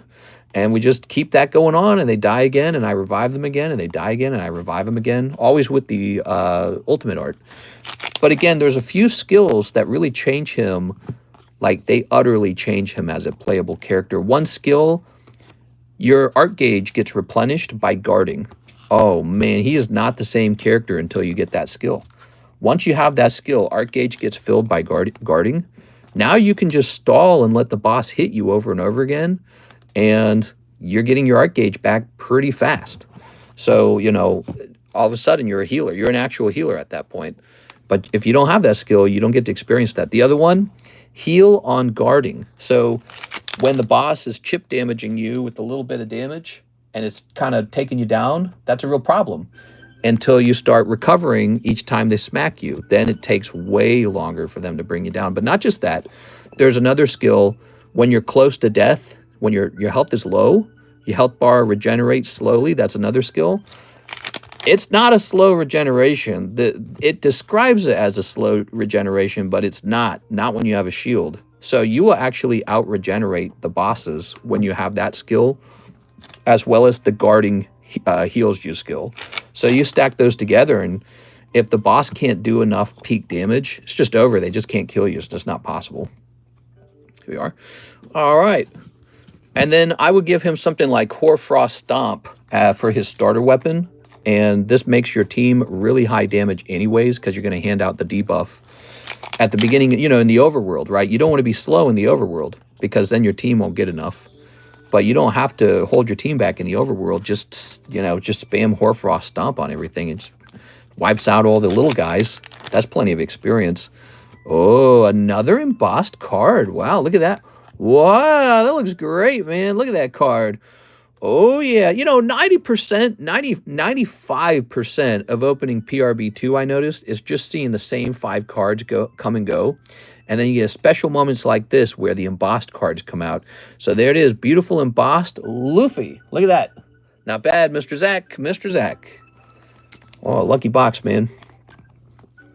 Okay. Mr. Have a great night, sir. Thank you so much, Mr. Troy. Have a nice night. Good night. Happy Saturday, by the way, everybody. I hope you're having a great Saturday. And I am talking about a video game that maybe you guys aren't playing. I do find it fun to talk about. You know, if I was working on the Game Economist channel, maybe I'd be making Night Rain content right now, but I'm not. I'm working over here. So I just talk about it over here a little bit.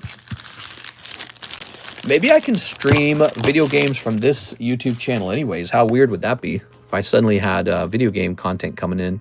You know, because I always split it between the 2 channels. But I feel like the Game Economist is dead.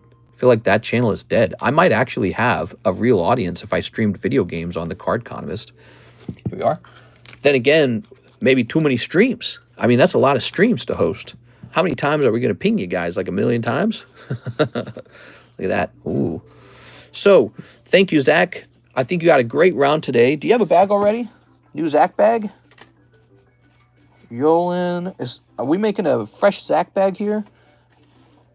Fresh Zach bag it is. What about card games? Okay, so like Pokemon Online. Well, I don't really play the Pokemon TCG. I probably could. I like games of strategy, so maybe I'd be good at it. I don't know, but it's just not as exciting as a game like Night Rain. It is. The Gym 2 break will sell one of these days. I'm going to bed now. Good night, guys. Good night, Moon. All right, have a nice night. Have a nice night. They're gone now, guys. Now we get to do the giveaways for just us. All right. More for us, guys. Here goes Zach Stex. This shall say 8.25. I missed the walk economist. Those walks were no good because I did it in the morning and I was supposed to go to bed at that time period. And you know what it really did? It destroyed my sleep schedule. Those are no good. I can go walking with Karis at a normal hour and get a healthy walk-in or squats or lift weights, which I've been doing. I've been doing squats really consistently. Squats are good, man. All right, so let's see. We got some cards to price up. Here is Roaring Moon, Bayleaf. Nice. And Misty's Wish. Mr. Stekskowski, I do feel this is kind of pricey. Is it Misty? Yes. Is it a rare card? Yes. But it's graded 9, and it's 58 as a 9. I do feel like that one will be hard to move. Let's see. Bayleaf looks correctly priced at 36. Oops. There we go. Bayleaf is nice. Let's take a quick look and see if we can find a Bayleaf for sale. And is that Roaring Moon? He's a Master Ball. Okay. So this shall say Bayleaf. Batleaf. Bayleaf. Bayleaf is $40. So his price is $4 cheaper than the cheapest, or Tammy's price is $4 cheaper. So Bayleaf is on sale. Plus you pay no taxes on it. So it's really not bad. The real question is, do you want a bay leaf? That's the problem. Roaring Moon, Master Ball, number 100. All right, let's take a quick look at Roaring Moon. Roaring Moon Master Ball should be $26. It has fallen in price. Okay, so this is what we're doing. We are updating these. It is. All right. Good. Okay. Maybe we'll go on walks again sometime. Maybe I'll find a time period to do it. I mean, the weather's cooling down, so that's a good time to take walks. And I'm still looking to shed a few pounds. Which I'm doing good on that, by the way. Slowly but surely.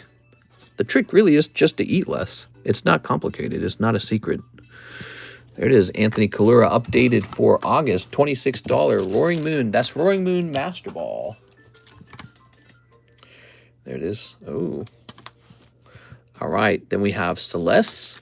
The other weapon, by the way, that Guardian does really well with, surprisingly, is the crossbow. The crossbow, which doesn't scale. Crossbows don't scale. I don't think they do. And so they just do like a flat damage. That's how crossbows have always worked. They do a sort of flat damage. So he's surprisingly good with the shield and a crossbow because he's super tanky, can't go down, and then you got great range. And your damage is not as good as Iron Eye, but you got to revive and you keep the team alive if there's a mistake made, you know. So Miss Tammy has a Celeste for $247, but that actually might be underpriced. That might be too low. Celeste, and it should say Final Fantasy. No, it is not underpriced. In fact, it might be overpriced. So the cheapest one is $275. Hers is $247. So I might be recommending that we lower this one down slightly, Tammy, to like $240, because nobody's taken it for this long time of period. I'm recommending we slightly lower it. Cardconomist 10s are their value are sort of like, you know, up for interpretation a little bit. So people might not want to pay a full PSA 10 price. So let's slightly lower this to $240 to tempt people. Tammy, it's been a few months. That's what I do with my own cards. If you didn't know that, after a few months, sometimes I'll lower them if my goal is to sell them. Okay, there we go. Just make it $220. All right, so you want to go even more aggressive down to $220. That's good. $220 is good. So the cheapest buy it now, PSA 10 is $275. Tammy has one for $220. Okay. All right. You know, a lot of Final Fantasy cards easily grade 10 because they're printed with extremely high print quality. Misty's Wish Japanese. Okay, so the PSA 10 price is $75. Let's check CGC. CHC? CGC. Oops. There are none. There are no CGC 9s. There's a couple PSA 9s. The cheapest one is $75. Let me check sold real fast. I have a hard time believing this is selling for that much. Okay, let's see. No, I mean, I see two sold around $84. All right, we're sticking firm on that price. We are staying firm on that price. Okay. Can I get a Yu-Gi-Oh! Rarity Collection Pack? Oh, Yu-Gi-Oh! Rarity Collection Pack. Do I still have that? Rarity Collection. Let's grab this. You're talking about the most obscure of obscure packs, my man. This. Now I understand it's a Yu-Gi-Oh! Card. This shall say Stix.825. All right. There we have it. Let's take a quick look, see if we can find that rarity pack, guys. Move some stuff around here. Yes, I have nearly a full box of Rarity Collection. I believe we ran into this, and I said, oh, I didn't know I still had some of this. Here you go. One Rarity Collection. Mr. Brandon, thank you. From Janice to Cody. He spent this, didn't he? Cody spent this, right? God, I never remember, dude. Pretty sure it did. I sent in an order a while ago via Venmo. Yeah, I saw that come in. Hold on, it's just not your turn yet. We got to take care of all the orders. The wait time's not too bad, I promise, guys. It's not too bad. We just took a little momentary pause and priced up some slabs. We got to do both at the same time or we'll have no good slabs for sale. Called by the grave.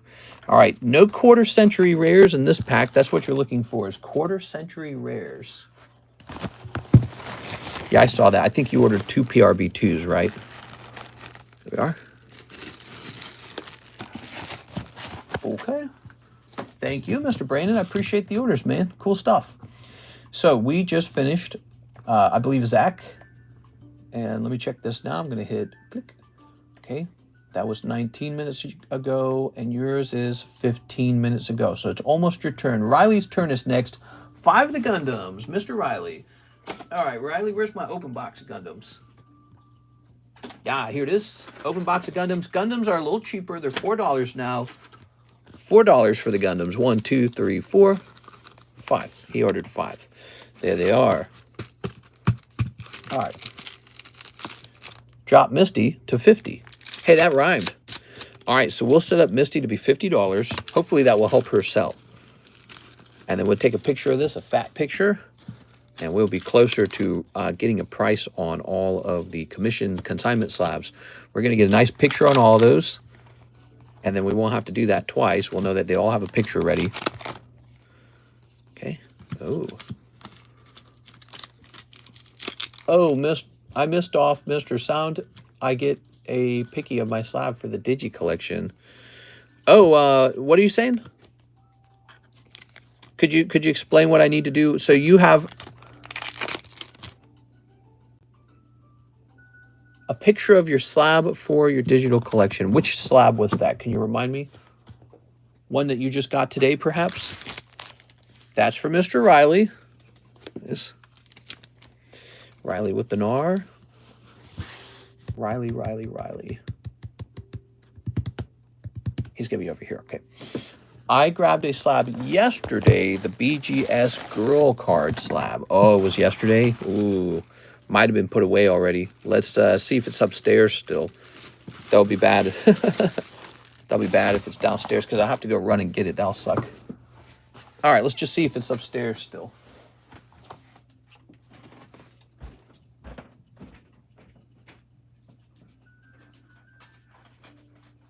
Guys, booey. It's all the way downstairs, so I will need to grab it at some point soon. I need to have a system to stop that from happening so that we can picture it right after you buy it. That's the smart way to do it. Right after you buy it, I take it, boom. That'd be the smart way to do it. Okay, so it is technically still Anthony Zanardi's turn next because he was 16 minutes ago. $85 for 5 packs of the Paldean Fates. Okay, you got it. We got 3 Paldean Fates here. Okay, good. 3, 4, 5. 5 Paldean. Okay. Wow, those Paldean Fates are not cheap, huh? Good. Good.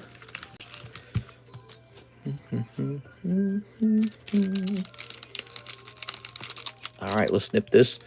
And then a pre-order of the Mega Brave, and then ship what I have. Add the Fates cards to shipping. I should have a few slabs. I appreciate you, mister. Thanks for the fun over the years. No problem at all, Mr. Anthony. All right, take the picture of this. All right. All right. Let's see what we got here. We got Tandem Mouse, Heat Rotem. Okay, we got Entei. Look at that Entei. Lovely. Okay. It's crazy, you know, we only have 79 viewers, and we have managed to stay very busy.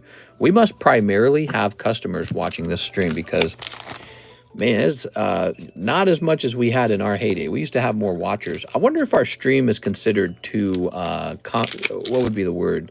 Too adult, too adultish. We have some rated R conversations for sure, man. Kind of consistently. All right, there we go. Like the stream, you simps. All right, so there we go. We got Gloom and we got Entei. Both of those are decent in my book. I like both of those Pokemons. Now let's grab this. Anthony with an A-N. We're going to go find Anthony Zanardi. All right, let's see. Ah, little bag here. Did you have more than just this bag? I should have a few slabs. Okay.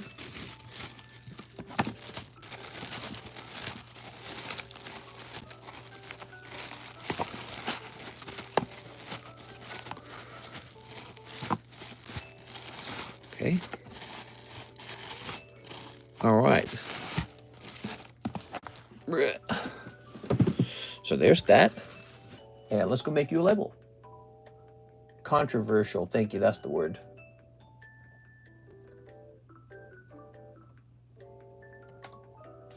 By the way, I wonder how warm the camera is. A little warm, but not that much. I have a box or two. A box or two? Damn, bro. So let's just check around real fast. Let's see. I knew you'd have more. Because what you said, thanks for the fun time. So it looks like you've got this. Oh, I don't know what's wrong with my left arm, but it is not in good condition. So you've got all these. You got all this. And you got all these in here. By the way, when did you start this bag? I'm curious. 11/24. Wow. 10/24. 10/24. Good deal, man. So I'll place this in here. And I'll place this in here.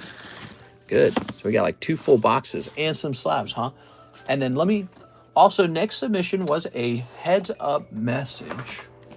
Next submission was a heads-up message. I don't know what you mean by that. So... the next step is we got to actually ship you. You paid in PayPal, so I should be able to look up your address in PayPal. We'll go look it up. Can you ship mine with his to his address? It says Matthew Hansen. That is possible. You know, I think what you're trying to do is save $9. But to be honest, if you're 2 separate people with 2 incomes, I mean, the way the shipping is structured is to save $9 because you're a big customer buying a lot. He's got a heavy shipment. I'm just wondering if that makes sense. I mean, I guess it's probably not a big deal, but you need to send a penny message so at least I have a receipt that you told me to do that. That's very important. I think PayPal would prefer that if you're got your own address that I ship there. It is. You guys are probably friends, I'm betting, right? So let's just see. I'm logging in. No, he's fine with doing that. He's fine with doing shipping it to his own home. I know that if it was a very, like if you guys were married, that's easy, right? If you're pals, I don't think it's a big deal up to a certain point. If it's a really expensive shipment, and that's kind of what this is looking like, I kind of prefer to keep them separate, even though that's going to cost a little more, $9 more. It just makes sense. That's what PayPal would want. If any, you know, if I needed to talk with PayPal about a situation, they would say, well, you put their stuff together, so we can't help you. I know that's how they are, but I know you're trying to save a little bit of money, at least $9. Shipped him to me, lol. Oh, wait. Ship him to me, you and I. Okay, no problem, Mr. Matthew. Just do me one favor, Matthew. Send me a penny message, okay? Send me a penny message so that I have a receipt of you asking me to ship your stuff toward Anthony Zanardi. I want the receipt to say this in the message. Please ship my stuff to Anthony Zanardi at this address. So if you could do that for me, just send like 1 penny over on PayPal. It's got to be on PayPal, okay? And just say, oh, I guess I don't know if it has to be on PayPal. I don't know how you normally pay for stuff. But yeah, you start working on that. Give me that penny message or something so we have a receipt, because I need to have a memory in an email. I need it to show up in our payment system, and I need to show up in email so I can always search it if anything ever goes wrong. We are. Think of it like an important security step. All right, so let's get you a nice box. Let's see. I think I'll still ship your stuff separately, but I'm going to do 2 separate labels. And let's have the label be this heavy. I thought you shouldn't mention people's name on PayPal. All right, so don't mention his name directly. I think it depends on what activity you're doing. Like if you're doing a battle or something like that, I think they check those harder. But tell me to ship to his address at least, okay? So send me a penny message and say, please ship my stuff to this address, okay? Do that for me, will you? All right. Oh, it looks like it doesn't like your address. It says your address is not specific enough, Anthony. It's asking. It's saying you should have like a SPC followed by a number. I don't even know what SPC stands for. Yeah, so you've got your street number, but it's saying you need a more specific address, like maybe like a postal box address or something. Have him email me. Tammy, he doesn't have to email me. I need the message to go through PayPal or something like the payment processing system that he uses. So for example, Matthew, if you use ZELLE, send the smallest amount you're allowed to send through ZELLE and make that note for me, okay? I just need proof that you asked me to do that for your shipment is important, okay? All right, and then Mr. Anthony Zanardi, if you could help me with your address, we need to get the correct address going here. It's rejecting the address you have in PayPal, saying it's not specific enough. He hiding from his spouse, LMAO. No problem with that. I get that. I think that's a real problem these days. Your unsupporting spouse does not like Pokemon. They go, Pokemon, that's not a gold necklace for me.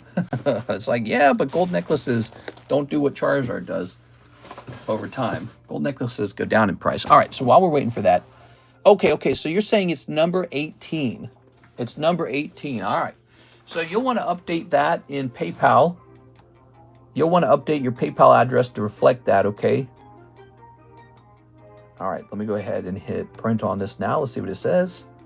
Okay, it's changing it, the ending of the address to say SPC 18. That's what it's saying, okay? And now we are all set.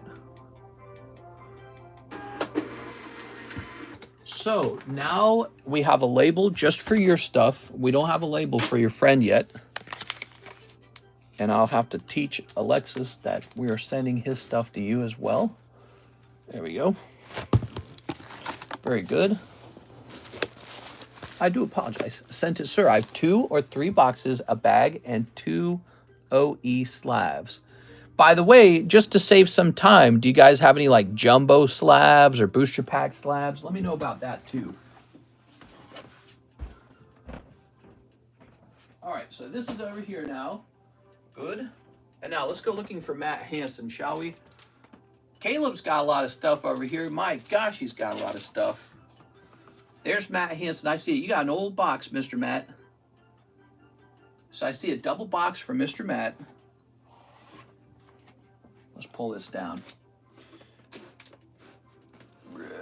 Whoa, that's really heavy. That one's really full.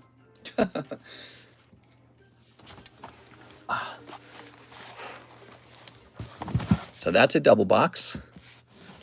And we are also sending that to Anthony Zanardi. I'm going to go ahead and increase the weight on this one. That's how we lost the homie DP. I suspect that's how we lost the homie DP. He has not confirmed that, but I highly suspect it.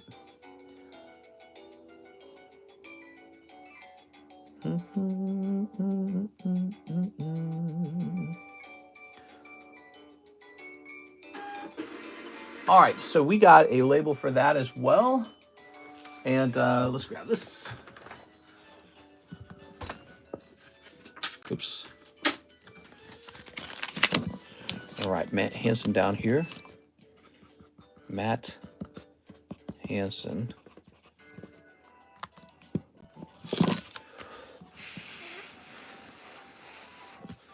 Okay.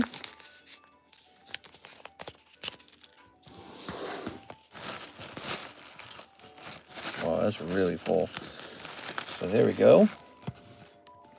And then before I send this off, I'm gonna quickly check these M boxes for any Matts, any Matt Hansens. When shipped, is it possible to keep the cards separate? You are the pro. We appreciate your efforts. Yeah, that's kind of the goal here. We don't want to mix them at all. So they're going to have two separate labels is what's happening. Two separate labels. Let's see. We got two separate labels. We got a note stating that you wanted me to ship it to that location.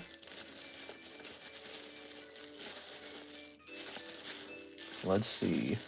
I'm going to check that PayPal note too, okay? The address that you mentioned has to match really well. Because Anthony Zanardi had me send it specifically to SPC 18, okay? All that is very important. It adds up. So here's a Matt Hansen. Okay. Here's a Matt Hansen. Holy, bro. Here's a Matt Hansen. Well, it was time to ship out, Mr. Matt. Good deal. All right. Whew. All right. So I think I'm going to print one final label. This was a much bigger shipping job than initially the way it looked. Okay, so we're going to change this and hit print. So Mr. Matt Hansen will have 2 boxes. Anthony Zanardi will have one, presumably one box. Trump brought back the fitness test for students. Yeah, I heard about that. The presidential fitness test.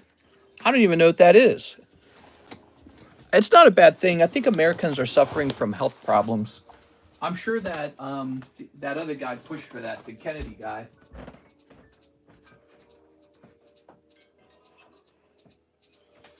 Whew. I mean, America's got a real obesity epidemic. I don't think that's such a bad thing. All right, I'm grabbing an extra ETB over here real fast. Here we go. But I don't really know what it all includes. Here we are. All right. All your doctors tell you to work out. You know, the doctors say, hey, you got to stay active, be fit.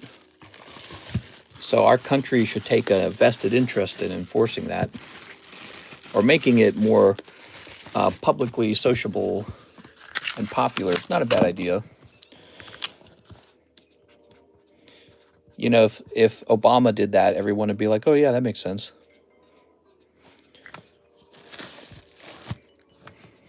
And then the Republicans would complain, what about our freedoms? Well, Obama, because that's how politics is. It's so toxic now. Really doesn't matter what either side does, the other side will complain, even if it makes perfect sense.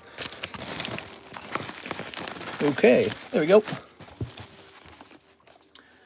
Does your revenue exceed that of a banking executive in the United States?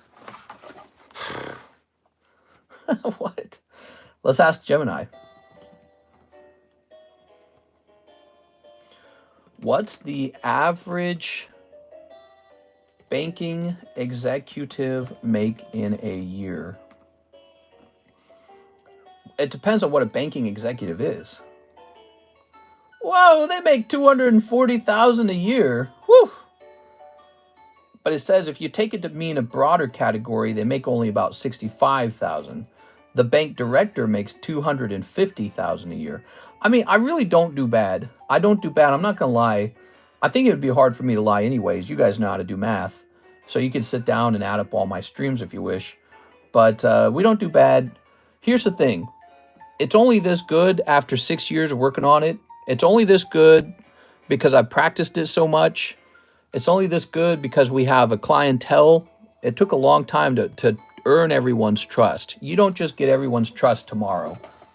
And we offer services that you can't find everywhere, and we do it really well, and we do it in a very trustworthy way. And I remember teaching, when John first met me, I told him the golden goose is trust. Trust is the most important thing.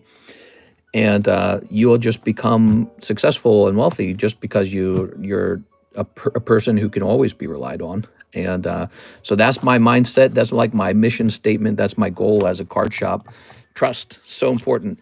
You know, I want to make some money. You understand that. You know, like when you buy something from a business, if I'm buying from another business, if I'm doing business with them, first thing I say, I know you need to make money, you know, because that's why people wake up and they do work in the morning. So, you know, my prices, you can see me making money up front in my prices. And then after that, I just do really stellar honesty, and that's super important to me. And that's worked 6 years of that, 6 years of that. It's been a long time. 7 years after November. We start year 7. But yeah, you know, it's I work plenty of hours too. I get plenty of hours in. And here's one of the most important things of all. A lot of the product that I bought in the past is a lot more expensive today. You know, so I can sell a vintage slab and make a huge profit on it because it went up in price. I can sell this Ancient Origins box. Look, if the whole box sold for $250 a pack, and not all of it did, almost half of the box sold for less than that. But let's say the whole thing sold for that, 9,000. Okay, that's 9,000. At $250, it's 9,000. I bought this for $700. So this Ancient Origins box cost me $700 to $800 roughly. What? So after taxes and after processing fees, you might be looking at like, I don't know, like a $7,000 profit. Like that would make anybody wealthy. You don't have to be a bank executive to make good money on an Ancient Origins box with the $7,000 profit, $700 acquisition fee. But what happened here, I gambled on it. I gambled and I won the gamble. The gamble was that $700 in Ancient Origins would be better than $700 in, I don't know, widgets, crypto, real estate. Real estate's kind of going down right now. Gold did good. It did 30%. It didn't do what this did. This did way more than 30%. So I gambled. I'm like an asset selector, and I picked Pokemon cards and I stuck to it. Not that I didn't know how to buy real estate, because I own 2 lake houses. I know how to do that. I know how to buy stocks. I got a stock account right now. I know how to buy gold. I know how to buy crypto, but I just kept buying Pokemon and I won. It worked. It was the thing to buy, and everyone knows that in hindsight now. And we don't know what happens next. The question is, what happens next? So, I'm not doing bad, but it's, bank executives, they probably get all kinds of benefits too, by the way. I don't get any benefits from this job, but I don't do bad. And the real wealth really just comes from the fact that I'm sitting on my Pokemon cards, right? And they just keep going up like magic. So, yeah, you could say today, 6 years later, I'm doing pretty good. It wasn't this way when I started. All right, Mr. David says 1 PRB2 and 10 Gundam packs. You got it, man. Yeah, selling booster packs is a little bit of money. Selling booster packs, if you sell enough booster packs, you can make like an income. You won't get rich from it, but you'll make an income. What made me rich was taking that income and rolling it into the right Pokemon cards. That did make me wealthy. 1, 2, 3, 4, 5, 6, 7, 8, 9, 10.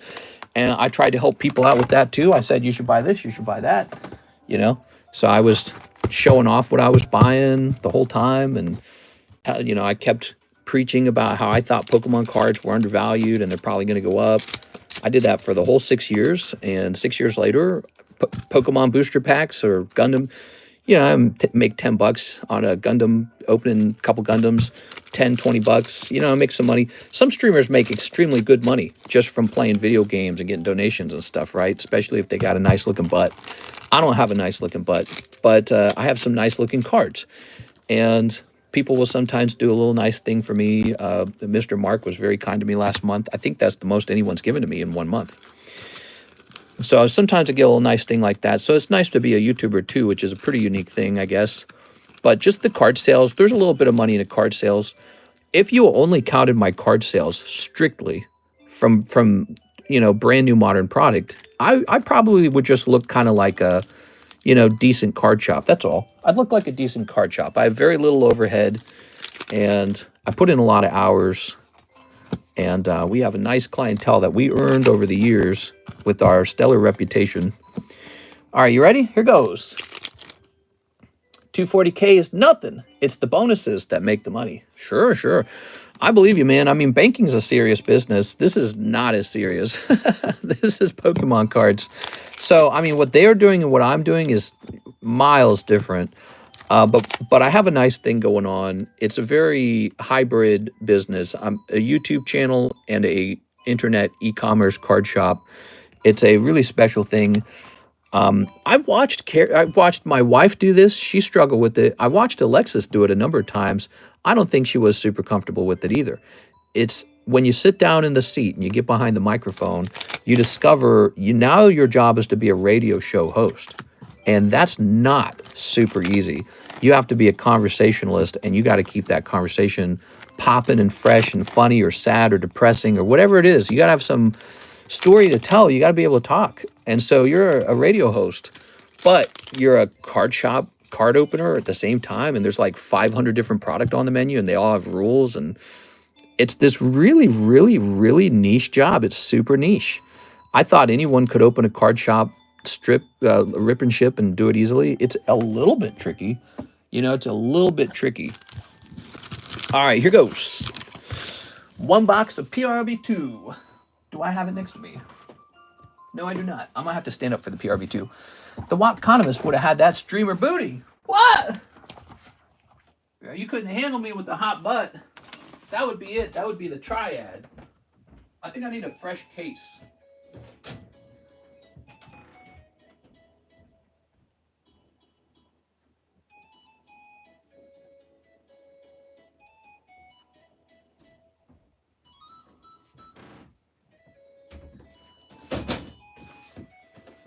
All right.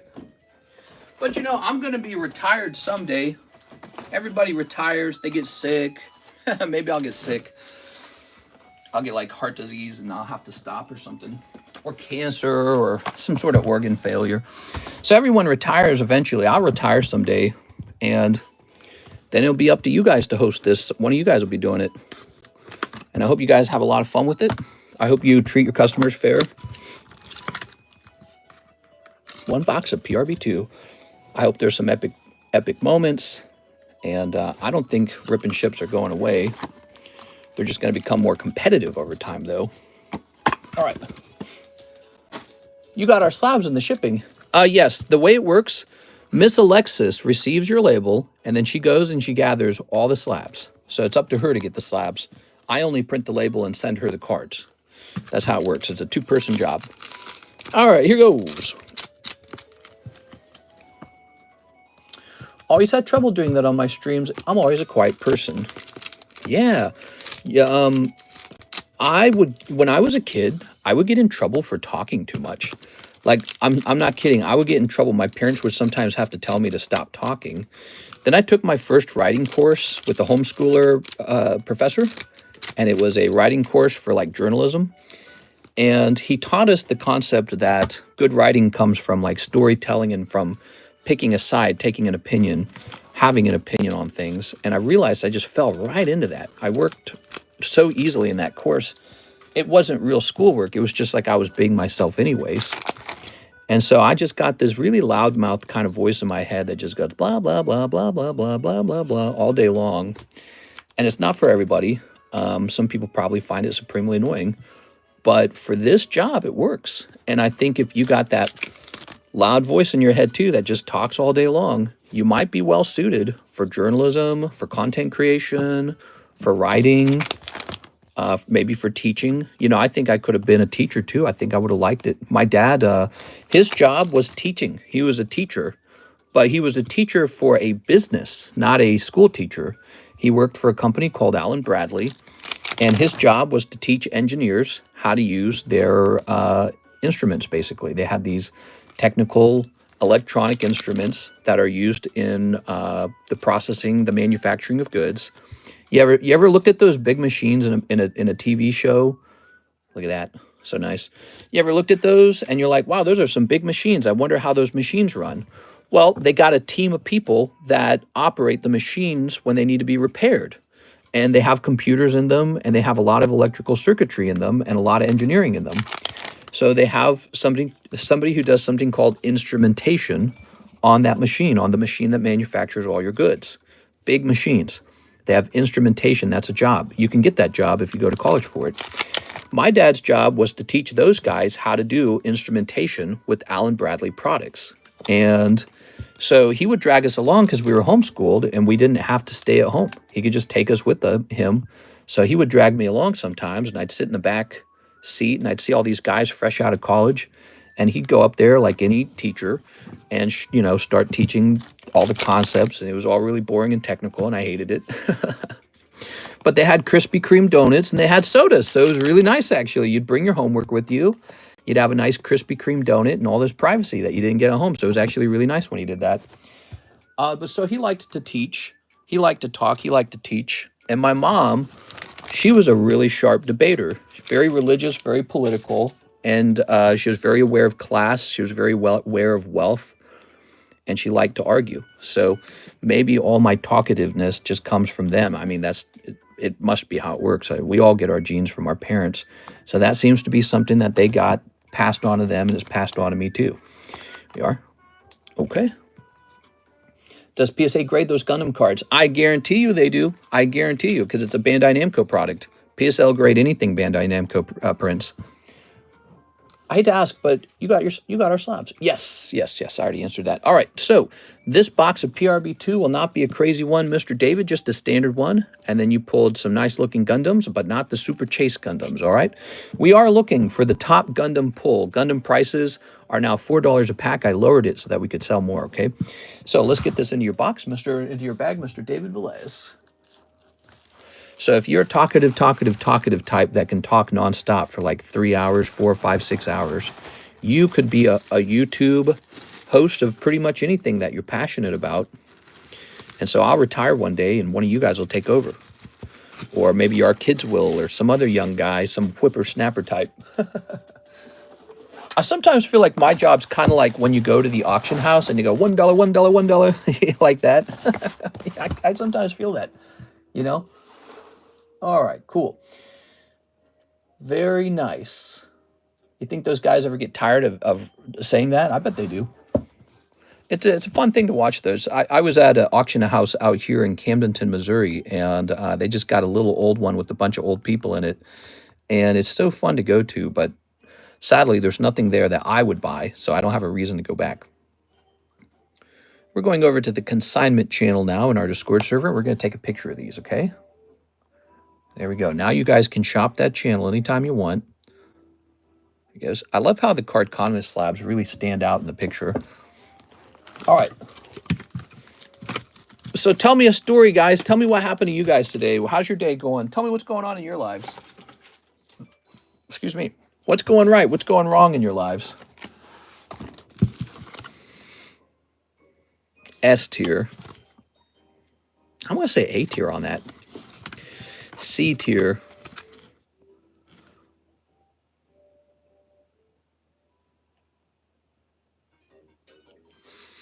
I'm going to say B tier on that. B tier, A tier. S tier only because it's a much smaller slab. S tier, S tier, B tier. So we got one C tier card. We got a couple B tier cards. I think that the Gengar's price holds them back slightly. And then we've got A tier, Shining Tyranitar. He will be the most expensive one. Also, the Umbreon's higher price holds it back as well. And then any of these will definitely finish. These classic cards from Sword and Shield.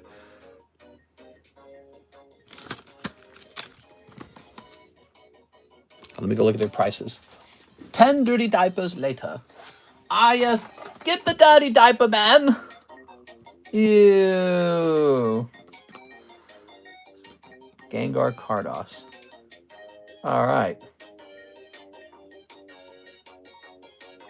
So if we did a break on that Gengar, we would be looking to sell him for 3.3 thousand.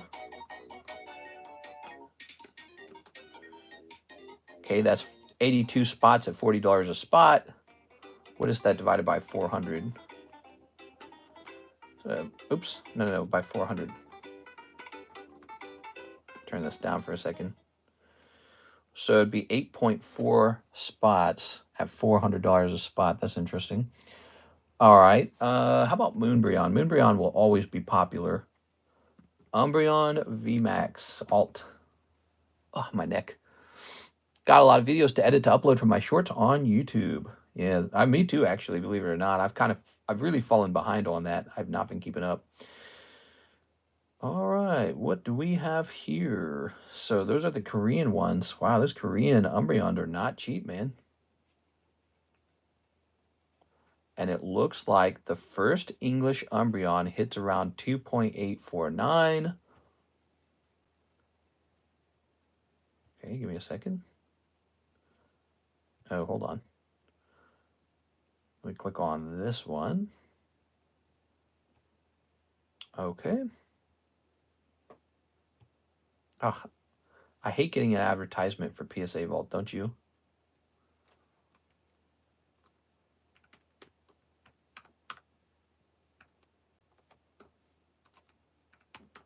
Divided by 400. Wow, the Gengar is actually fewer spots than the Umbreon. The Umbreon, we would want to run about 10 full spots for the Umbreon break. I might run the Gengar. I think I'm going to run the Gengar. I don't know. I question if the Gengar would actually break, though. Nobody asked for the Gengar, right? Wait, nobody asked for the Gengar, right? The Gengar is one I'd like to see move. There's the Nidoking. Tricky. I wonder if I could re-encapsulate the Gengar first with PSA before trying to sell it. That might make it look a lot more attractive.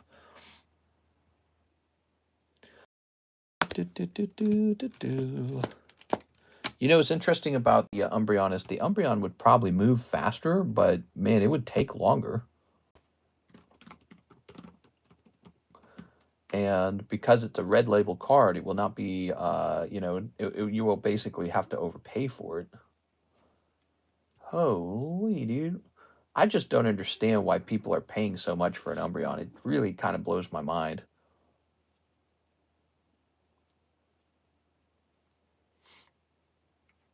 So these are all Japanese. There we go. There's an English one. I honestly cannot make up my mind on these right now. Oops, let's close that. Let's grab this.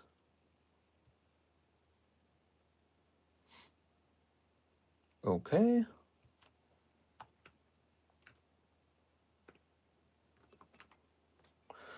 Wow, man, the Umbreon VMAX is actually cheaper than the, he would be an easier break than the Umbreon Darkrai. Why the hell is that so expensive? I guess it's because it's so rare.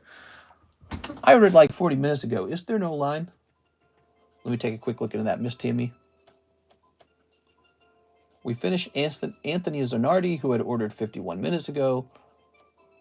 And now we have Tammy Lowe, who wants 10 Black Bull English. Sorry, Tammy, we're just trying to pick a slab out. I understand everyone wants the order done quickly. We have to get this picked, and I'm trying to pick right. I kind of want to do the Gengar. We are. Does a guy called Cheese still join the stream? Cheese does not join the stream. He got in trouble, and I said, you got to go away. We are. All right. Let's do it. So I'm going to grab... Where are my sleeves? So with the Gengar, he's maybe not as attractive as the Umbreon, but you get a much better deal with him. With the Umbreons, I have to sell them as a red label, and it's so overpriced, it makes me uncomfortable. All right, there we go. All right. Ooh, there we go. I had a guy that had a similar problem to Cheese in my other YouTube channel. His name was Gangplank, and he had the exact same thing that happened almost. There we go. All right. Really, that's crazy. I remember during lockdown, he was the main guy in your chat. Cheese? No, Cheese he would sometimes be in the chat. All right. So the mega break. Time to write this up.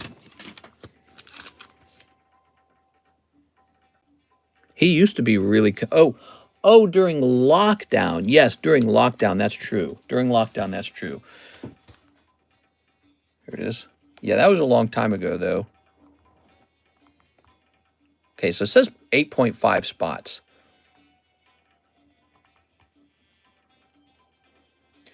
And let me just see one more thing, okay? Let me see what I paid for this, because I'm tempted to lower the price for you guys to make it more tempting. Don't worry, Tammy. We're going to get to your order, I promise. We're real close, okay? We got to get this set up. Just a long wait time today. All right, so I am going to lower the price on this from 3,440, which matches sort of like the PayPal price. I'm sorry, the eBay price. We're going to go with a lower price of 3,200, and he shall only be 8 spots deep, and that is the $400. You ready? Okay. I could make it a green label actually, but I don't need to. I'm going to say red, black label. Wait, Cheese ... After Cheese did those Black Op mod missions for you, he certainly did not do that. Here we are. Black Ops, what are you talking about? So this is going to say $400, 1 in 8. And this is going to say 40, 1 in 10 over 8. So there it is. The Mega Break always gets those complicated labels. But basically, it's explaining you have 2 methods. The Mega... Maybe I should... No, that's fine. I was going to say the Mega Break always gets 2 labels, one describing the sublist and one describing an option to buy directly in. Almost there, Tammy. Not even Wensleydale? Wallace and Gromit. I love that quote. Here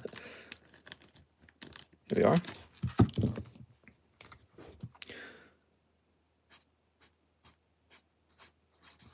All right. Then he tracked down other blank mods that were talking poo-poo about you in other streams. Cheese? No, I don't remember Cheese doing that. Here we are. Cheese, if somebody was doing that and they're doing it publicly, it will not just be Cheese reporting on it. It will be just pretty much anyone. You get told on pretty fast by a variety of people. But no, Cheese was not involved in anything like that. Here we are. All right. Very nice. All right. Okay, honestly, it wasn't like a quick snap decision. It had been something I'd been thinking about doing for a while. It was an important issue of, you know, behaviors and needing to be able to trust moderators very closely to know that we're on the same team, you know. And I couldn't get that out of Cheese, and I said, well, you got to go then. Because I had this problem where I had sort of like a head moderator in my other YouTube channel, and I had to remove him as moderator. And then what he did was he kind of stuck around and just kind of caused a lot of damage by sticking around. And I said, you're not even going to stick around, you're going to go. and so I did that because I'd learned so much from the other channel. My other YouTube channel, The Economist, you don't know this, but we had a 40,000 person Discord server with a lot of people in it. It was very active. It would make this Discord server for The Cardconomist look like a fully dead server. All right, Tammy, 1 black bolt. Let's get it. My last send for a while. Ooh, nice. Let's go get a box of these.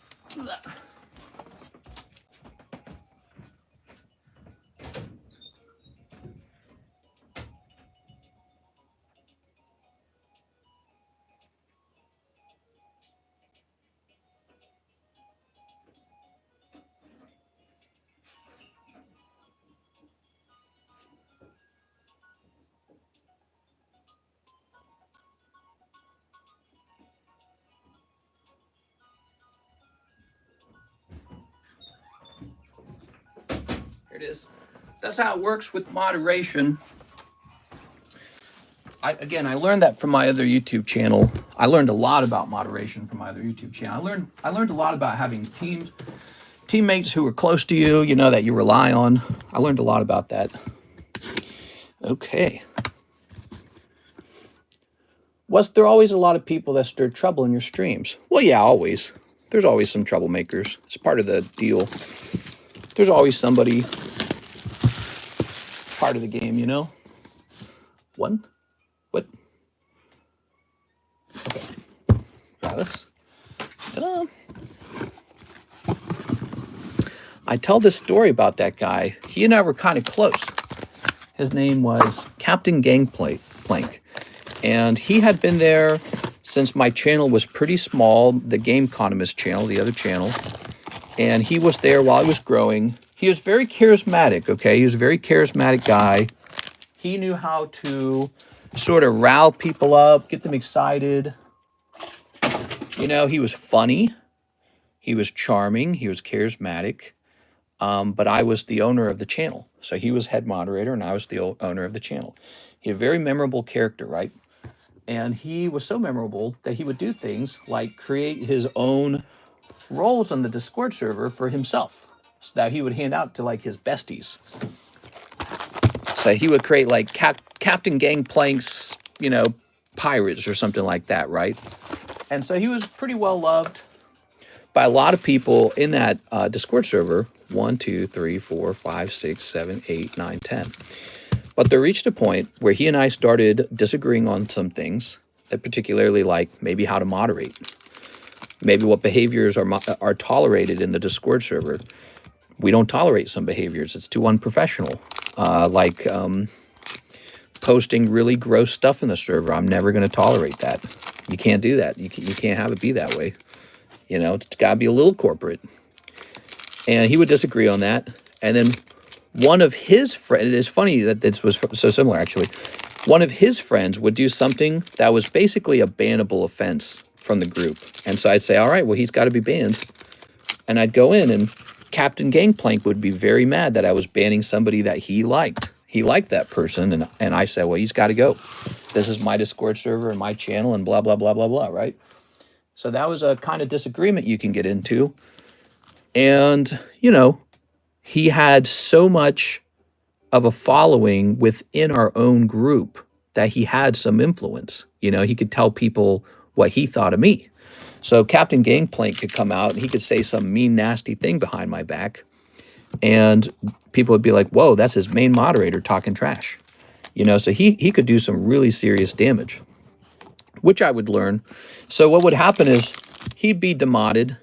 And when Gangplank got demoted, I didn't kick him out because I still liked him, but I just felt it was inappropriate to have him as moderator. You couldn't trust him. You could not trust him. He didn't want to agree on a shared vision on how moderation should work, how behavior should be moderated. There was no shared vision. He had kind of his own, you know, like he almost had a big head, basically. He's like, well, guess what? I don't got to do what you tell me because I have almost as much influence as you do in this Discord server. So he kind of had that perspective. And I was like, no, you don't. You'll find out really fast that you don't. And so, you know, you don't want to argue with your moderators, but it comes down to that sometimes.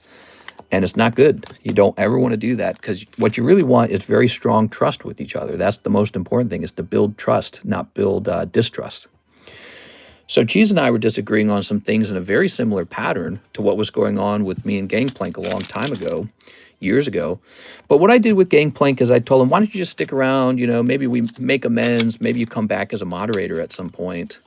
But the well was poisoned at that point. He, you know, he smiled and he said whatever he had to say, but he didn't like me. You know, Gangplank didn't like me anymore. Anyways, one day I make him moderator again because he's being a good boy, basically. I'm like, yeah, come back on the team. Let's be friends again. I never wanted to demod you anyways. Let's be friends again. But he was a different guy after that. You know, he was jaded. He clearly didn't trust me. He didn't have respect for me. Very important. He had no respect, no trust. And then so what he did was he actually went off and made his own Discord server and started leeching off my members into his Discord server. And he talked very bad trash on me behind my back while he was still a moderator. And this was all going on in secret. You had to be invited into his server because he was only putting together people he trusted to be able to talk smack about me behind my back. So he used his influence after being demodded. He used his influence within my own group to sow a lot of very negative feelings. And he just did enormous damage. And when that happened, there was this huge divide. I came down real hard. Any person that was siding with him was just pushed out immediately from our group. They could have been with the TheCardconomist for years. Didn't matter. They all got the boot. Any moderator that sided with them, they all got the boot. Fresh start. And it was damaging. You know, I lost some friends. I lost some viewers. And this was because Captain Gangplank didn't want to just be a moderator. What he really wanted deep down was to have a lot of influence as if he was the owner. He wanted to have some of the attention. He wanted to have some of the control, which is fine. I don't mind letting the moderators be in control, but we got to have a shared vision at least, right?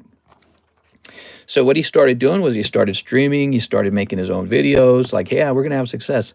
All that fell apart. Turned out the only reason he had that big following was because he was siphoning viewers off of me, and that was it.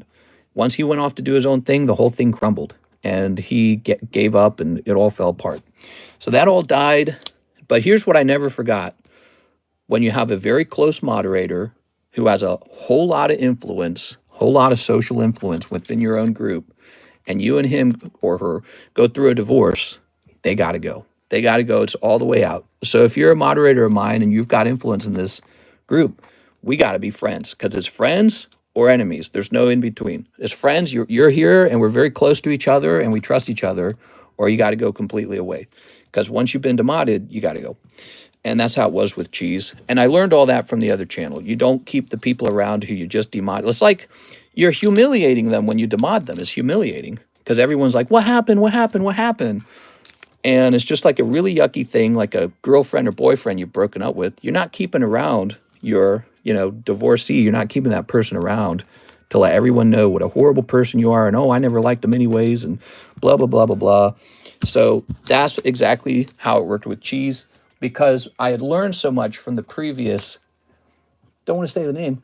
I learned so much about moderator fallout from the previous channel, which was actually bigger than this channel is today. The TheCardconomist was a larger, more active channel than this channel is 6 years later. And I learned so much over there, I wouldn't go through all that again. Too smart. Here's Clean Clang, too experienced. Here's Superior Zekrom. So I know when you fall out with the moderator, it's a divorce. It's all over. Here's Zekrom, Superior, Clean Clang, and people go, what happened to that moderator? I liked him so much. They didn't stick around because I told them they got to go. So they don't get to sit around poisoning, that, saying all the nasty things they want to say. Oh, I hate him. He's the worst. He's a jerk. Whatever it is they want to say, they don't get to do that. They got to go their own way, which he can go make his own channel. He can go talk all he wants over there, but not in this channel. So that's how it is. So if somebody's going to be toxic, they got to go. Oh, I fight with Mr. all the time. I was going to say the same thing. I think I took a break during the time everything went down, so only heard of the aftermath. So Cheese was not related at all to anything that happened with the whole John fiasco. What was really going on is we had some really, really gross people in our Discord server, and I kept warning them, if you're gross, you're going to get kicked out. And they just kept being gross. And then one day we had the purge. That was the purge, and Cheese was purged along with everyone else because he was on the side of the people getting purged. Exactly like Gangplank. It was exactly the same. So I said, you can either be nice in the Discord server or you can all get purged out of it. And, there's always people that are like, screw the power. This guy's a stiff. He's so lame. There's plenty of that. There's always plenty of negative attitudes. But guess what? I just been doing this too long. I know exactly what's going on. I'm not going to tolerate it, I did tolerate it before. I tolerated it in the past. I've experimented with it many times. Never leads to good outcomes. It really doesn't. The goal is to surround yourself with excellent people. That is the goal. Excellent people. People who understand. They're smart enough to understand that we don't want the whole server to feel like we're having depression, suicide, or that we're here to turn the Discord server into some sad, angry, unhappy place where you get to dance around in your neuroticism and share all your worst psychological demons, Come in there, be friends with everyone, and let's have a positive time together, like a party. Let's have a party together. We got cards, we got drinks, we got pizza. Let's have a party. It's not supposed to be a real nasty place. And that was something I tried to work on in the server multiple times. It just never came about. And I knew what had to be done. I knew you had to kick out a few key players that were making the place nasty. And that's when it all started rolling. I was scared to even talking to Discord. Tammy, Mr. is a true OG, is fine from time to time. I heard Leanhart was a mod here previously, but he kept saying energy and he was booted. I missed the John fiasco as well. I guess I take breaks during the crazy times. All right, so here is Anthony Zanardi. I just noticed the address wasn't fully updated. Apologies. All right, let me make sure that's what we used. Good, okay, very nice. Thank you, Anthony, I appreciate it. Matt Hansen, please ship my boxes to this address. All right, let me make sure that matches. Oops. All right, very good. All right, very nice. Now it is Joshua Ramos's turn. Woo! 1 hour ago. Joshua, thank you for your epic patience. One raw shuffle. Here goes. I liked Cheese a lot. You know, I got real with Cheese. I told him about my difficult past. I shared intimate thoughts with him. You know, I got real with him, and he shared difficult things in his life, and I was rooting for him the whole time. I never said anything to bring him down. When we were talking in private, I was always like, "You got this, man." And I was always trying to encourage him to be his best version of himself and live a good life. And I think he understood. Oh, wow, look at that. Pulling a chase card. Look at that, Mr. Josh. Very nice. Pulling Detective Pikachu. This is an $88 card that you just pulled out of the Raw Shuffle. How about that, man? All right. I was always encouraging him. I have that perspective about me. I knew that he kept doing things that was going to cause me to have to confront him. And he just kept doing it and doing it and doing it. And for him, I think the problem is he should have never been a mod. That's probably one of the biggest things. He should have never been a moderator. It wasn't right to make him a moderator. He should have asked kindly in the past to just be like, no moderator role for me. I just want to be another guy. Yeah, you should not have been a moderator. If you're a moderator, you are sort of like in a very tricky situation where well, not tricky, but it's almost like you're held at a higher standard almost. Does that make sense? That makes a lot of sense, actually. I think that's how it is for most people. You're part of the team now. You're not just any follower. You're part of the team now. This is a team, and you're expected to be on it. You're expected to be, supporting everyone on the team, and we have a shared vision. We want to be a great community, not just a place for people to slump about and feel bad. Is meant to be a great place. And if you are not capable of that, it's going to cause conflict, It's like if you got a real job with Coca-Cola and you just been like, I think Coca-Cola sucks, bro. Oh, why do we even sell soda? Soda's lame. Oh, man, I don't want to sell soda. I just want to say these yucky things. And, well, you'll get fired from Coca-Cola because they build teams over there. They're really good at that. I worked for them for 2 years. They're amazing at it. They build teams over there. And it's a competitive sport, to be on a team is a competitive sport almost. And you're supposed to take pride in that. You're supposed to say, this is my team, this is my group. I like the people here, I'm here. And hopefully you like the person who's in charge of the group. If you don't, maybe you find somebody else who you do like that person. It's just how it works, right? Maybe some people don't like Coca-Cola. They like the taste of Pepsi. It's just how it is. Joshua Ramos, you'll be up top. All right, very nice. All right, but so maybe that's a lesson to learn is you can't be a moderator and not be expected to be a moderator. All right. Mister, you never talk to me in Discord. I talk sometimes. Mister's real nice with me, too. Did you kiss him, though? I should have kissed him. I don't know the Mandarin version existed. Power corrupts. So what you're saying is he was somebody that you used to know.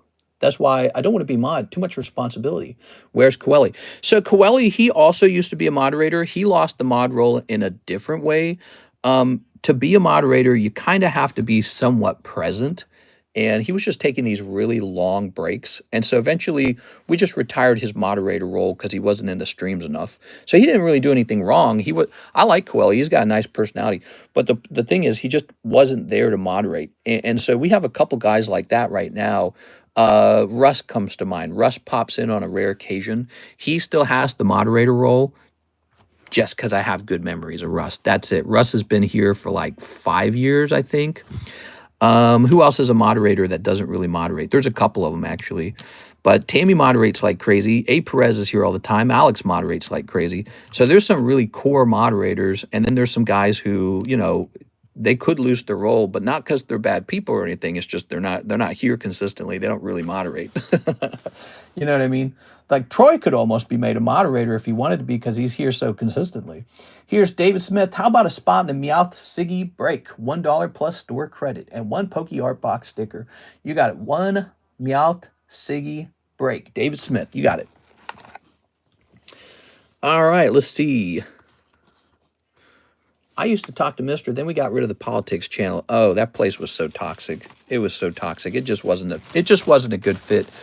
My mistake for having one, it's just not a good place, man. It's not a good place.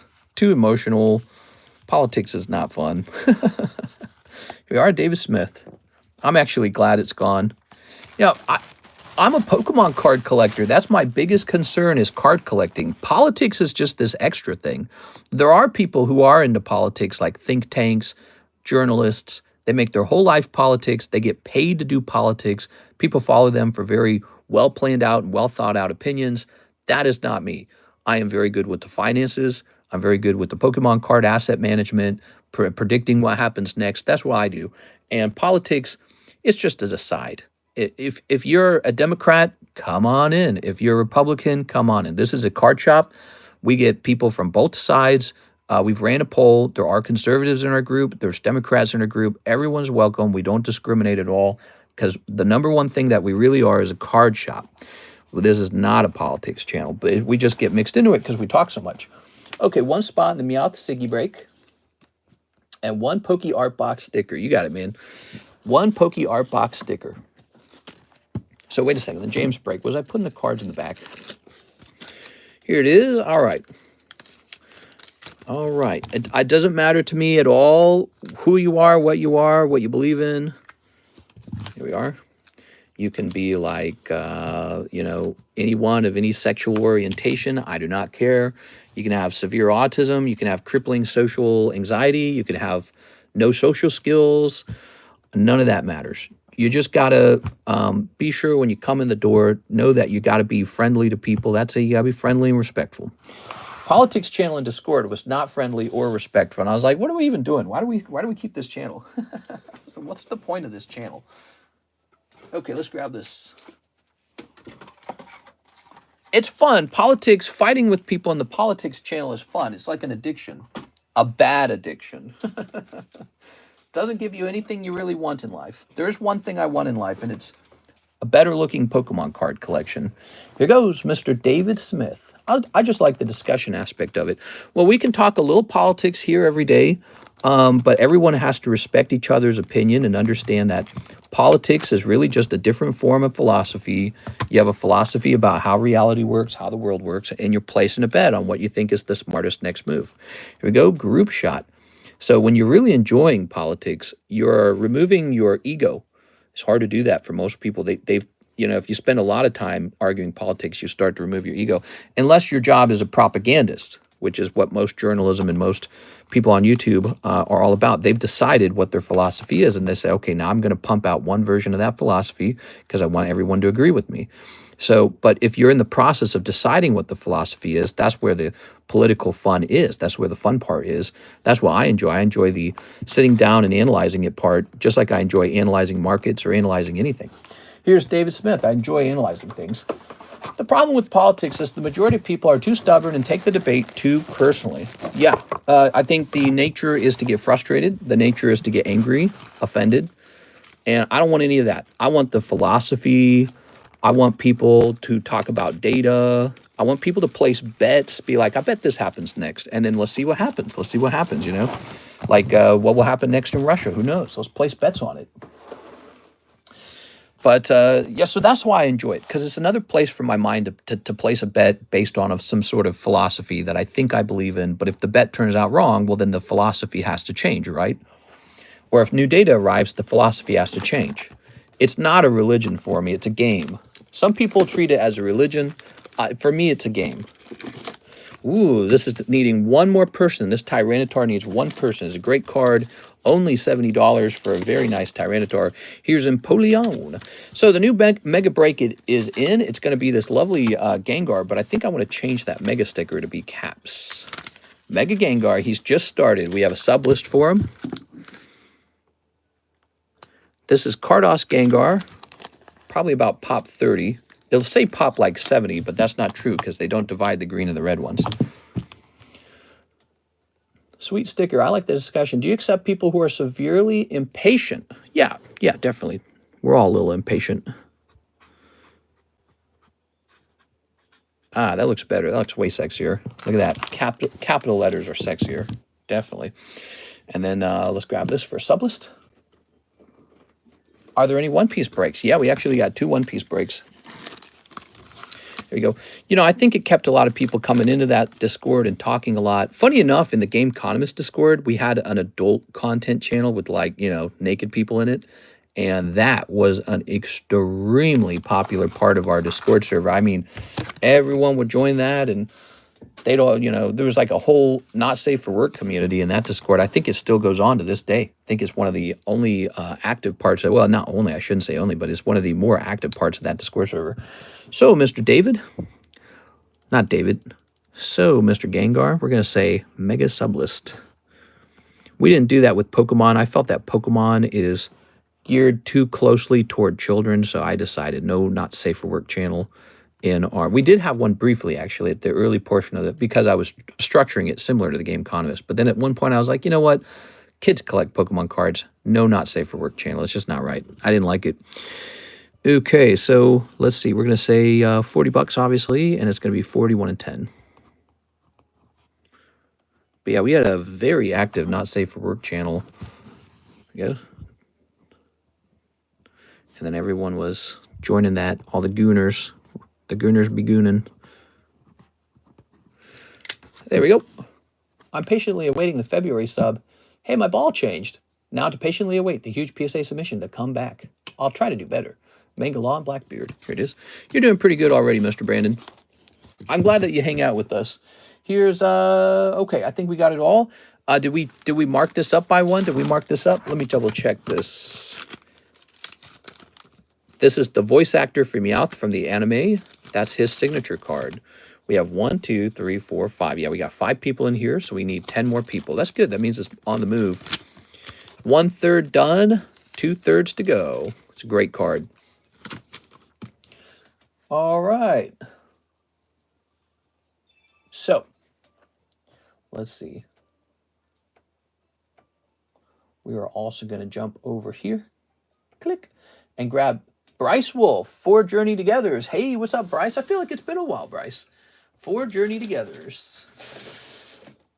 There they are. Oh, what is this? Look at that. I forgot I had that. That is Indonesian tag bolt, I believe. All right, very interesting. I think that's meant to be a one whole box video. One whole box of tag bolt Indonesian. Imagine me ripping it apart. I guess this was just sitting in the box next to me and I'd forgotten about it. What do you think's in there? Definitely some tag bolt cards. Boy, it'd be nice if I pulled out the birds. Rip it. Nah, not yet. I'll make a video, though. Not yet. Okay. Try not to forget that one. Mr. Bryce. Welcome back, Bryce. Nice to see you again. All right. Very good. Okay. All right. And there we go. Very nice. Tossing that over there. 4 Journey Togethers. 5 Japanese battle partners. Japanese battle partners. Oh, that's the same set. I was like, what the heck is battle together? Okay, Journey Together. Ah, there it is. Battle partners. Oh, we need a fresh box of it. Cool. I really miss Jen. I do miss Jen. I don't know where she went. I think she's just taking a break from buying and opening so many cards. I mean, I don't know how much Jen spent, but it might have been in the range of like 70,000 or something like that. She spent some serious dough over time. Real serious. Might be higher than 70. I don't know what she spent, but she went deep, dude. She was a Pokemon card buyer. If she wanted me to backflip and bark like a dog, I'd do it for her if she'd come back and open some cards again, man. I like that a lot. Let me go grab some Journey Together.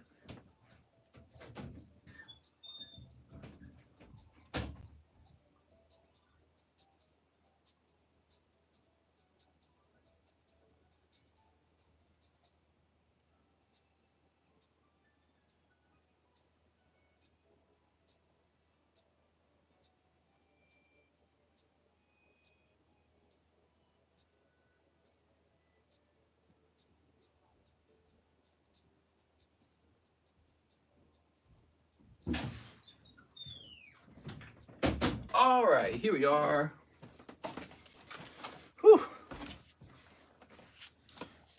Okay. Mister would do what like a dog? Oh, I said backflip and bark like a dog. I don't think she's permanently gone. I think she's just taking a break. Grab this. Okay. Yeah, I want her to come hang out and just say hi. She doesn't have to spend another $1 for the rest of her life here.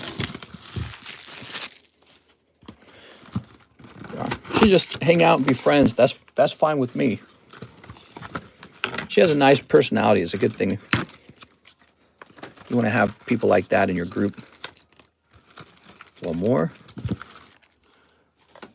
It's just like real life, you know? It's like real life. You wouldn't date everyone, would you? But some people are really nice. And so you want them in your life, you know? You want people who are considerate. That's the word, considerate. Considerate, smart, you know? Have a little self-awareness, maybe. One box of Rocket Korean. Oh, yeah. Well, let's open these first. And then you have people who are socially troubled a little bit. And some of them can be helped. You can be like, hey, why don't you just chill, have a beer or something. Relax. And then some people are troubled and you can't help them. And they bring those troubles with them. And it's like, bro, you can't do that. You can't do that. And then they go, I don't care. I'm going to do it anyways. All right. That's Jen. What's up, Jen? How's it going? Is someone talking about the yap? How's everyone doing? she was lurking in the comment section. Here's Dun Spars. We've been talking about people. We're talking about you. Ooh, look at that.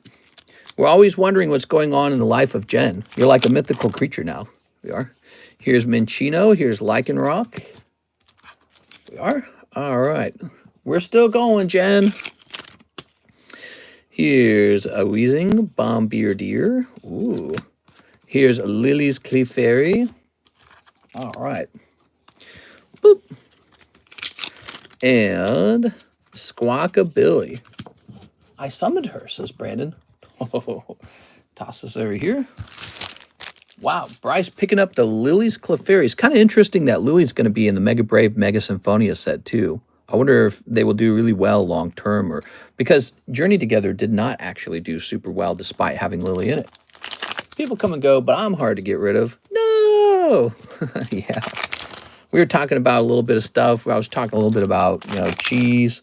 We are. Here's Volcanion. Very nice. All right. Here's Meowscarada. And here's Whale Lord. Actually, you know, there is a little bit more of the story to that guy Gangplank. Remember, I was talking about Gangplank. Remember him? So I was talking, he was head moderator at the other channel, and we had a big falling out, and it was kind of a sad thing, and I learned a lot from it. But, you know, it changed over time. He came back and kind of apologized, and I kind of accepted the apology, and then we were cool. That was it. And so, you know, if Cheese ever wanted to just maybe like make up essentially, you know, and just be extremely chill, maybe that would be all right. I don't know. This is Bryce Wolf. I think what was most important was I actually believed Gangplank when he came back. I think part of it was because he had been gone for so long. He left for a very long time, and then he came back one day, and so much time had passed that some of the things that had happened were just in the past, you know, it didn't really matter anymore. And, you know, I guess it helps we were on a different YouTube channel with a totally different group of people and all that. So there we go. All right. And we'll grab this. All right. I took a quick bathroom break and I see that Jen is here. The hobby is too hot now, to be honest, so can't really run away from it. Yeah, it's hard to ignore. Here we are. What have you been doing? Have you picked up any interesting cards lately? Have the cards you already got, have they gone up in value? I know you had some vintage Pokemon cards, so I know you're doing well on those. Okay, one box of the Korean. Let's grab this.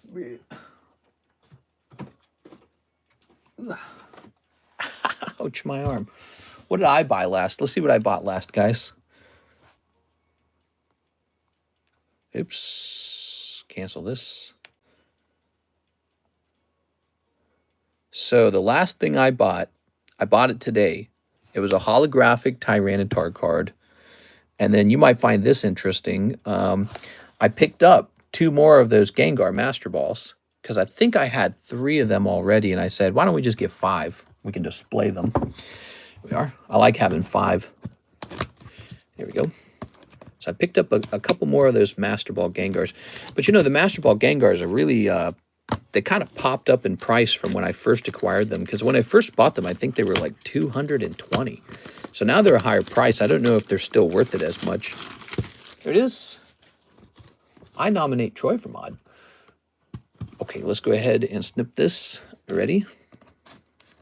Okay. Very nice.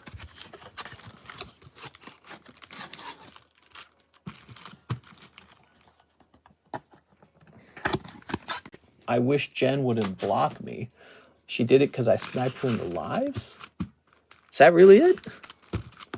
I've been eyeing a few things. Here we go. Very nice. All right. You know, Jen, it's weird. The hobby's doing so well. I actually do not feel the same pressure to buy anything because I feel like all I got to do is sit on what I already have. So I've got a fair amount of cash that's built up over time. Although it's not easy to access, I have it all stored away, but I'm just kind of leaving it alone and don't really have any big requirements from the market. I go, it's all super overpriced now, and my stuff's all valid. So it's weird with the market being so spiked upward. It's almost taken me out of it. It's almost taken me out and made me want to just sit back. Actually wanted to Skyridge box last month. It was an auction. Oh. The Skyridge box, huh? Oh my God. There we go. You know, I think I did pick up a couple Destined Rivals cases because I really like Team Rocket. And so why not own a couple cases of your favorite, you know, type of set, Team Rocket sets. Grabbing this. I wish it was a Team Rocket Dark set, though. I wish they had gone that way. But it's obvious that Journey Together and Destined Rivals are supposed to be the same as Gym Heroes Gym Challenge. That's what it's meant to be. Okay, you ready? All right. Yeah, it's weird, Jen. I'm not really touching too much vintage stuff. I'm kind of avoiding it.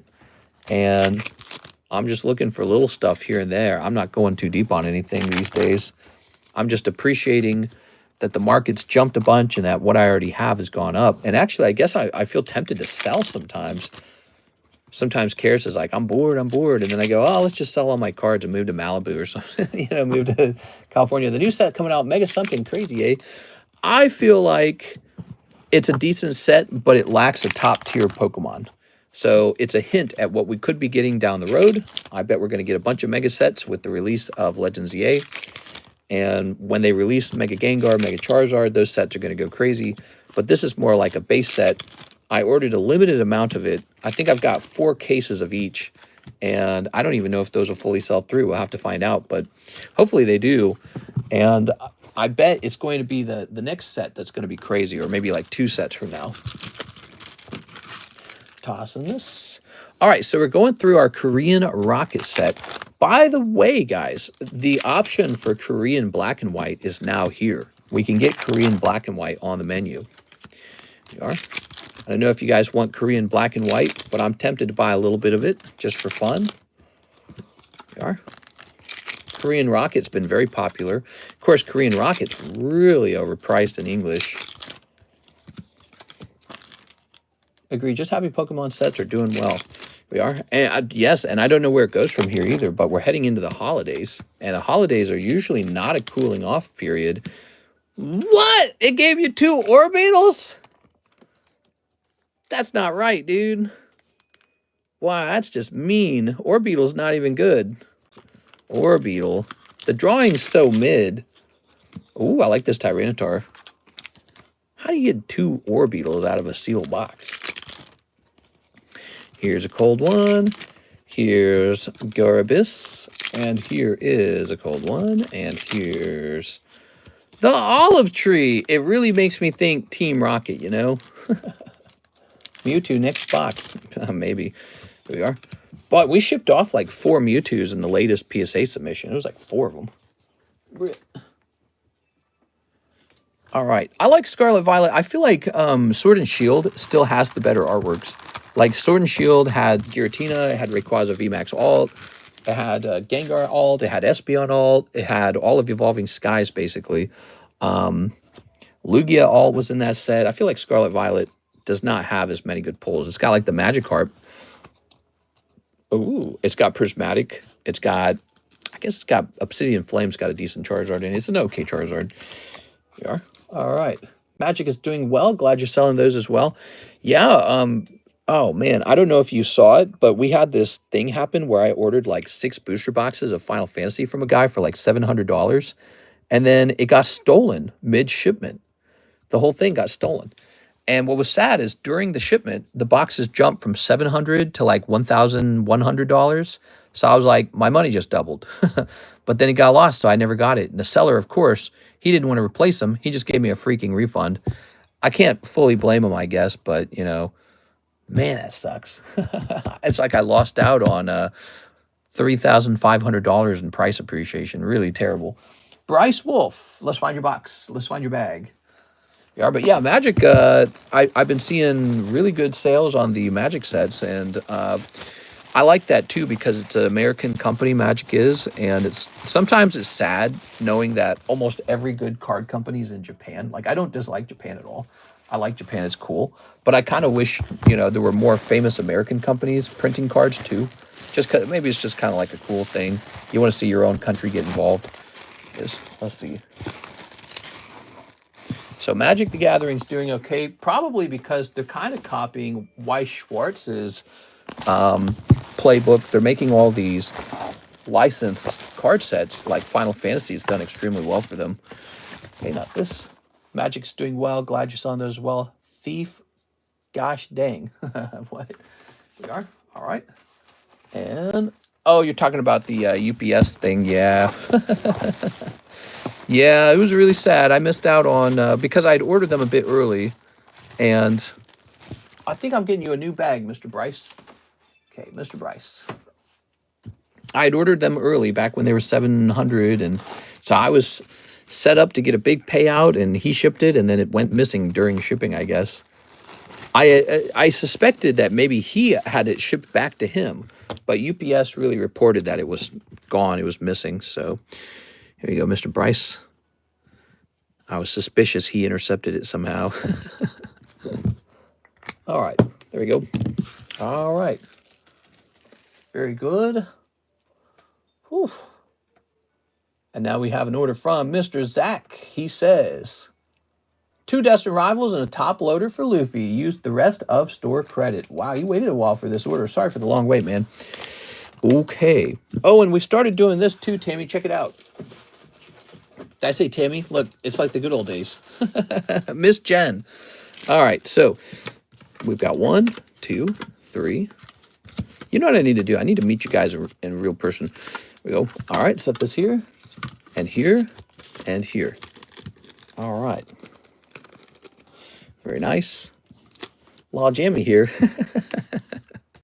So check out these blue-colored labels. These are consignment sales. I help people sell their slabs for them passively, so they don't have to do it. Okay. Now the top loader for Luffy as well.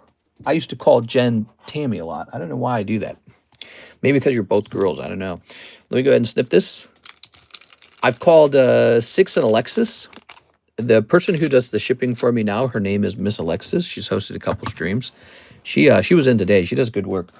And sometimes when I'm trying to talk to Six, I will almost call her Alexis, and I have to like catch myself. Here's a Rotom. Ooh, very nice. And here is Crustle. My music paused. I want to rewind that. I want to turn this up too. All right. Tossing this over here. Alexis and Six makes sense. Their names are quite similar. Maybe like Tammy Yappy. Tammy Yappy. There's certain similarity, yeah. Tammy Yappy. I could see how my brain would cross those wires. They are. Let's see. I mean, there must be some explanation, right? All right, very nice. Let's go find your card and top load him. Okay. Mr. has called me Six as well. Well, I think that's probably me, my brain going, I think, I have no clue. I don't have a great defense. Here we go. It's probably the early onset dementia. Sure, it's the dementia. You know, my dad never got our names right either when I was a kid. He'd just call us Kid 1, Kid 2, Kid 3 like that. Sometimes he'd run through the list of names. Derek, Blake, Jake, Luke. Like he didn't know you was talking to. We are. All right, let's see. Ta-da! All right. Hey, how's it going, Mr. Anthony? Nice to see you. Happy Saturday, by the way, guys. Happy Saturday. Because it is Saturday. So let's reprice this real fast. That is the Sylveon Master Ball Reverse Hollow PSA 10. We have noticed that the price on the Master Ball cards have fallen down. And so we received this a while back. Master Ball Sylveon Japanese. Mister's dad now. No, I'm old enough. You know, it was really funny was Alexis was talking about her stepdad. She has a stepdad, and she was talking about him. And she was saying you know, she was telling a story. And for some reason in the story, I was like, how old is your stepdad? And he's like 40 or something. I'm like, wait a second, I'm 36. When did I get so old, bro? There you go. All right. I looked around and just poof, I'm old. There you go. And it'll happen to you too. Woodcutting boy. All right. Let's put this here. Good. And this shall say 45. Anthony Kalura. 8.25. So there it is. That is an updated price on this Sylveon. Good. Okay. Good. Here's Marowak. Ooh. Pristine 10. CGC Marowak. Ooh. Let's see. How would I even price this? Let's try PSA 10 Tops Marowak. Okay. Jesus, this guy wants $500 for a non-hollow? Yeah, right, dude. That's never selling. No one's paying that. What does he think he's got here? Like Charizard or something? All right, so here we have a price on the exact card. Pristine 10, CGC 10, Marowak, $100. So we actually have this card underpriced. He needs to go back up to 100. Have a nice night, Miss Jennifer. Well, got to go to work. I shall swing by earlier next time and get some more action. Oh, that'd be nice. You have a nice day, Miss Jen. We're glad you hopped in. Here we are. All right. Okay. Yeah, it's pretty late, isn't it? It's like 5:30. It's 5:34? Oh, my God, dude. Once again, I'm shocked at how fast the time went by.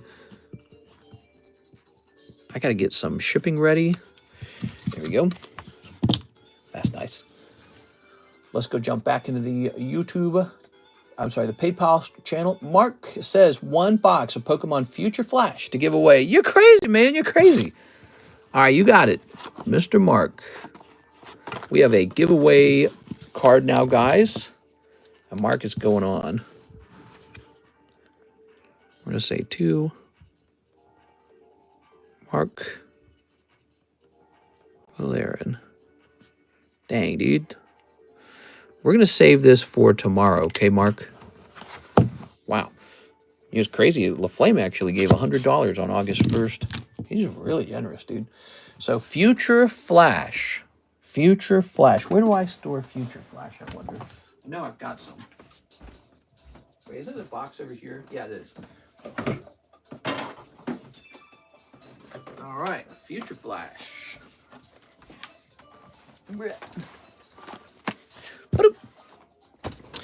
So, have a nice night, Miss Jen. Have a nice night. Dream of Pokemon record prices, or whatever it is you collect. Okay.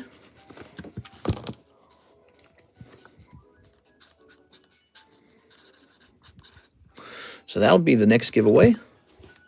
Okay. Tossing this.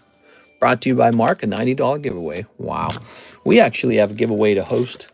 Here it is, spot number 20 on this, okay? You guys ready? Let me get this set up. Because it's 5:36.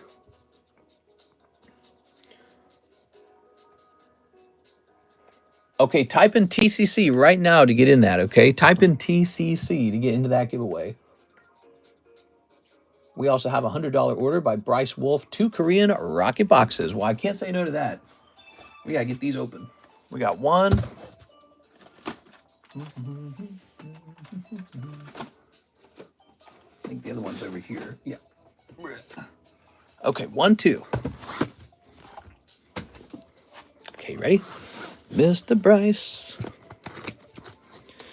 Bryce, I felt like you took a little break there, man. It's nice to have you back on. Crazy that our views have slowly moved up. Not too many views in the nighttime stream. Did you know we had better views in the daytime stream? Daytime stream's kind of winning a little bit, although it's shorter. We are getting the views in the daytime stream, man. But both streams are, they're busy. You know, tonight's stream got up to an hour wait time. Somehow, I don't even know how. It didn't feel like the orders were huge or anything. Maybe it just took a while, I don't know. All right, here goes. 98K, the final push is here. Yeah, to get to 100,000. We got to get to 100,000, everybody. Daytime's been bumping. It's kind of crazy. All right, here goes. Mister wanted to do the mega break. Oh, yeah, the mega break. We got to get that mega break, man. The mega break is officially a vintage Carddass Gengar. Really nice. Okay.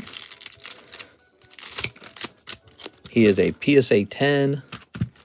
Not to be confused with the CGC 10, which is a lower value card. PSA 10s hold a much higher value. He is printed a long, long time ago and is very hard to grade 10 because he has a hollow pattern to him that stretches across the whole card. The coolest part is that on the back of the card, it features the Game Boy version of Gengar. So I call this the Game Boy Carddass collection because it features Game Boy artworks. And I think it's a kind of flying under the radar kind of card set. That's one of the green ones. I have like 2 or 3 of them, and they have appreciated greatly over time. So this one is for sale on eBay for like 3.4-ish. I paid just $1,000 for mine when I bought it. So it has gone up almost ×4 over time, and I don't see why it would stop. I mean, Gengar is just shockingly popular. But guess what? I think I have 4 of the reds and 2 of the greens, so I was like, I can give up one of the greens. Why not? Got to get you guys a Gengar every now and then, huh? Are you ready? So let's get this open, shall we? You know, we don't need to sleeve this, do we? We don't need to sleeve that right away. That's really not a valuable card. This Tyranitar, which is just a hollow, he is a valuable card. I like that card a lot. He looks good. Okay, here's a Regirock. That's your SR for box number 1. Clam Pearl, Regirock. The wheezing is nice. Wobbuffet. There we go. Okay, we got the whole box out, basically. Kind of a dud box.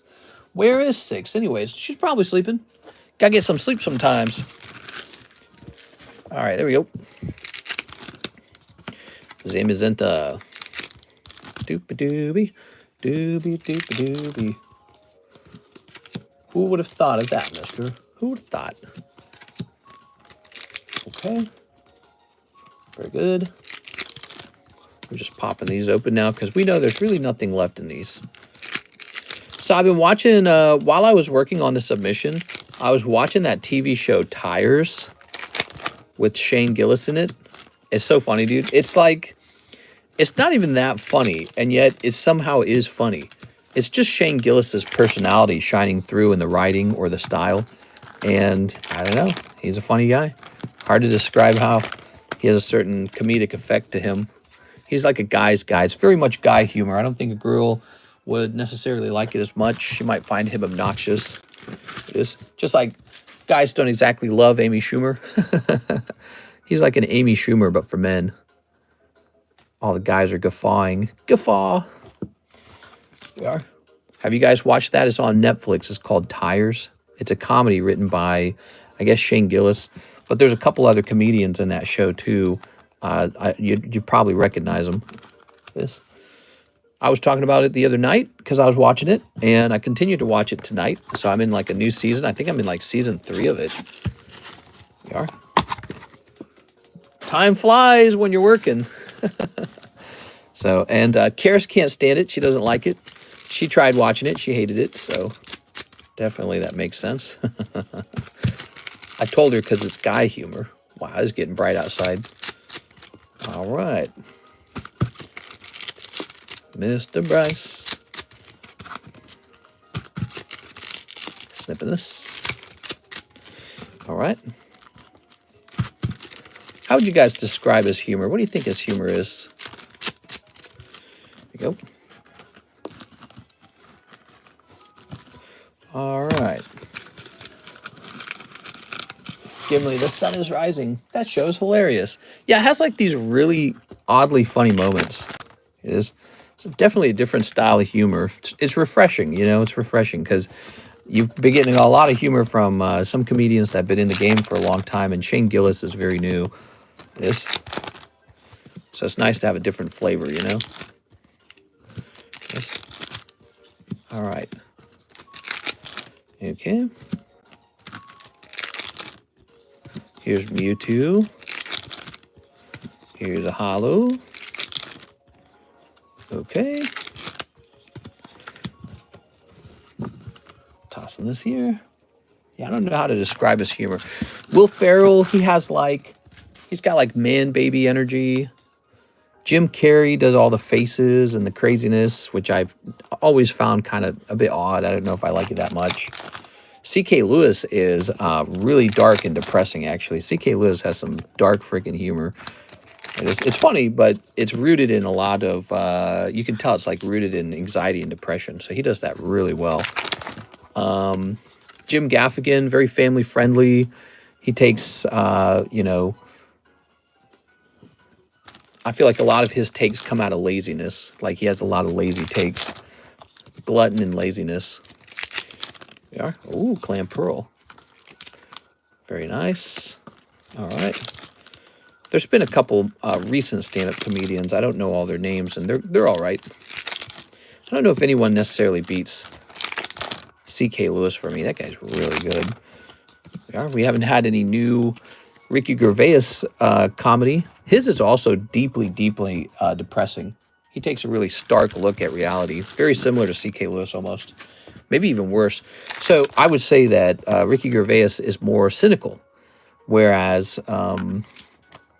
you can tell C.K. Lewis's stuff gets wrapped up in like sexuality a lot. Ricky Gervais will go into like, well, he'll get sexual too, but his stuff gets really dark sometimes. All right. Louis C.K. Oh, I'm saying it backwards. I'm sorry, Louis C.K.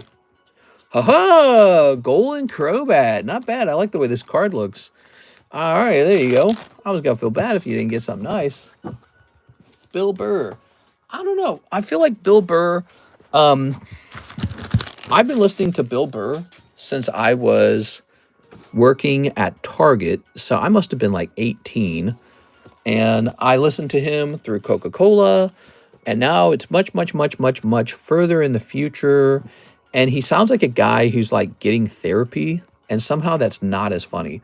Also, he sounds like a guy who's a lot more, like, I hate to use the word, but he sounds a lot more woke. Like, he will complain about white women still, but he will complain about how they don't have the right political take or something like that. And, yeah, he's very politically aware. He's a very political person these days. Whereas in the past, it was sort of like his style of humor was he was toxic toward others, and he was just like this super angry individual with problems. You could tell he was, like, angry. Like, if anger was manifested as a sort of psychological problem. That was his content. And it made him really biting when he was going off on someone. He could tell a harsh truth really well, which sort of made him very easy to watch. But now that he's like a guy who's going through therapy and he's sounding a lot more normal, you're not hearing that bitter anger in the same way anymore. And his takes now are very political almost. They're to a degree, everything's political, right? But his takes on things, they're not so cutting-edge comedy as much as they are sort of like the proven, careful, politically correct pathway. And it's like, you used to be the opposite of that. You used to be the guy who would cut through the political correctness. All right, let's see. So I don't know if I like that as much on him. He still delivers it well, but if you listen to what his words are, they're a different set of words, really strongly different set of words. All right, here goes. he delivers it with the same comedic timing, but he's not the same person anymore. It's very interesting. All right, you ready? We got one. Ryan Shapiro. George Carlin. Oh, he's the king, man. He would be my number one, but he's passed away. George Carlin is amazing. He has this super strong mastery of language, right? George Carlin's super strong with language. But on top of that, he just had this... so how would you describe George Carlin? George Carlin was sort of like... He was a rebel. That's what it was. He had an extremely rebellious take on everything. Like, he didn't want to be owned by anyone. He didn't want to have a king over him. You know, he was highly aware of the government not being your friend.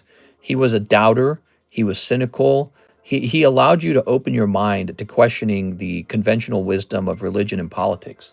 So he was really amazing that way, George Carlin. And he did it in a funny way. But he did it in like a, you got to be an adult now. You got to think for yourself now sort of way, you know? So he was top tier. He was like number one. But again, he has passed away. So we got, let's see, Ryan is 1, J-Dog is 2, Uncle Mike is 3, Rico is 4, Zach is 5, and Tammy Lowe, you made it on. Tammy, look at that. All right. Here goes. Landing on 2, though. So that is going to be not Ryan, the one right after Ryan, correct? J-Dog. J-Dog takes spot number 20. All right, J-Dog is 20. You guys ready? Landing on 8. Who's 8? Troy Malice? Troy Malice? Wow, Troy Malice. Woo! All right, look at that. Mr. Troy Malice.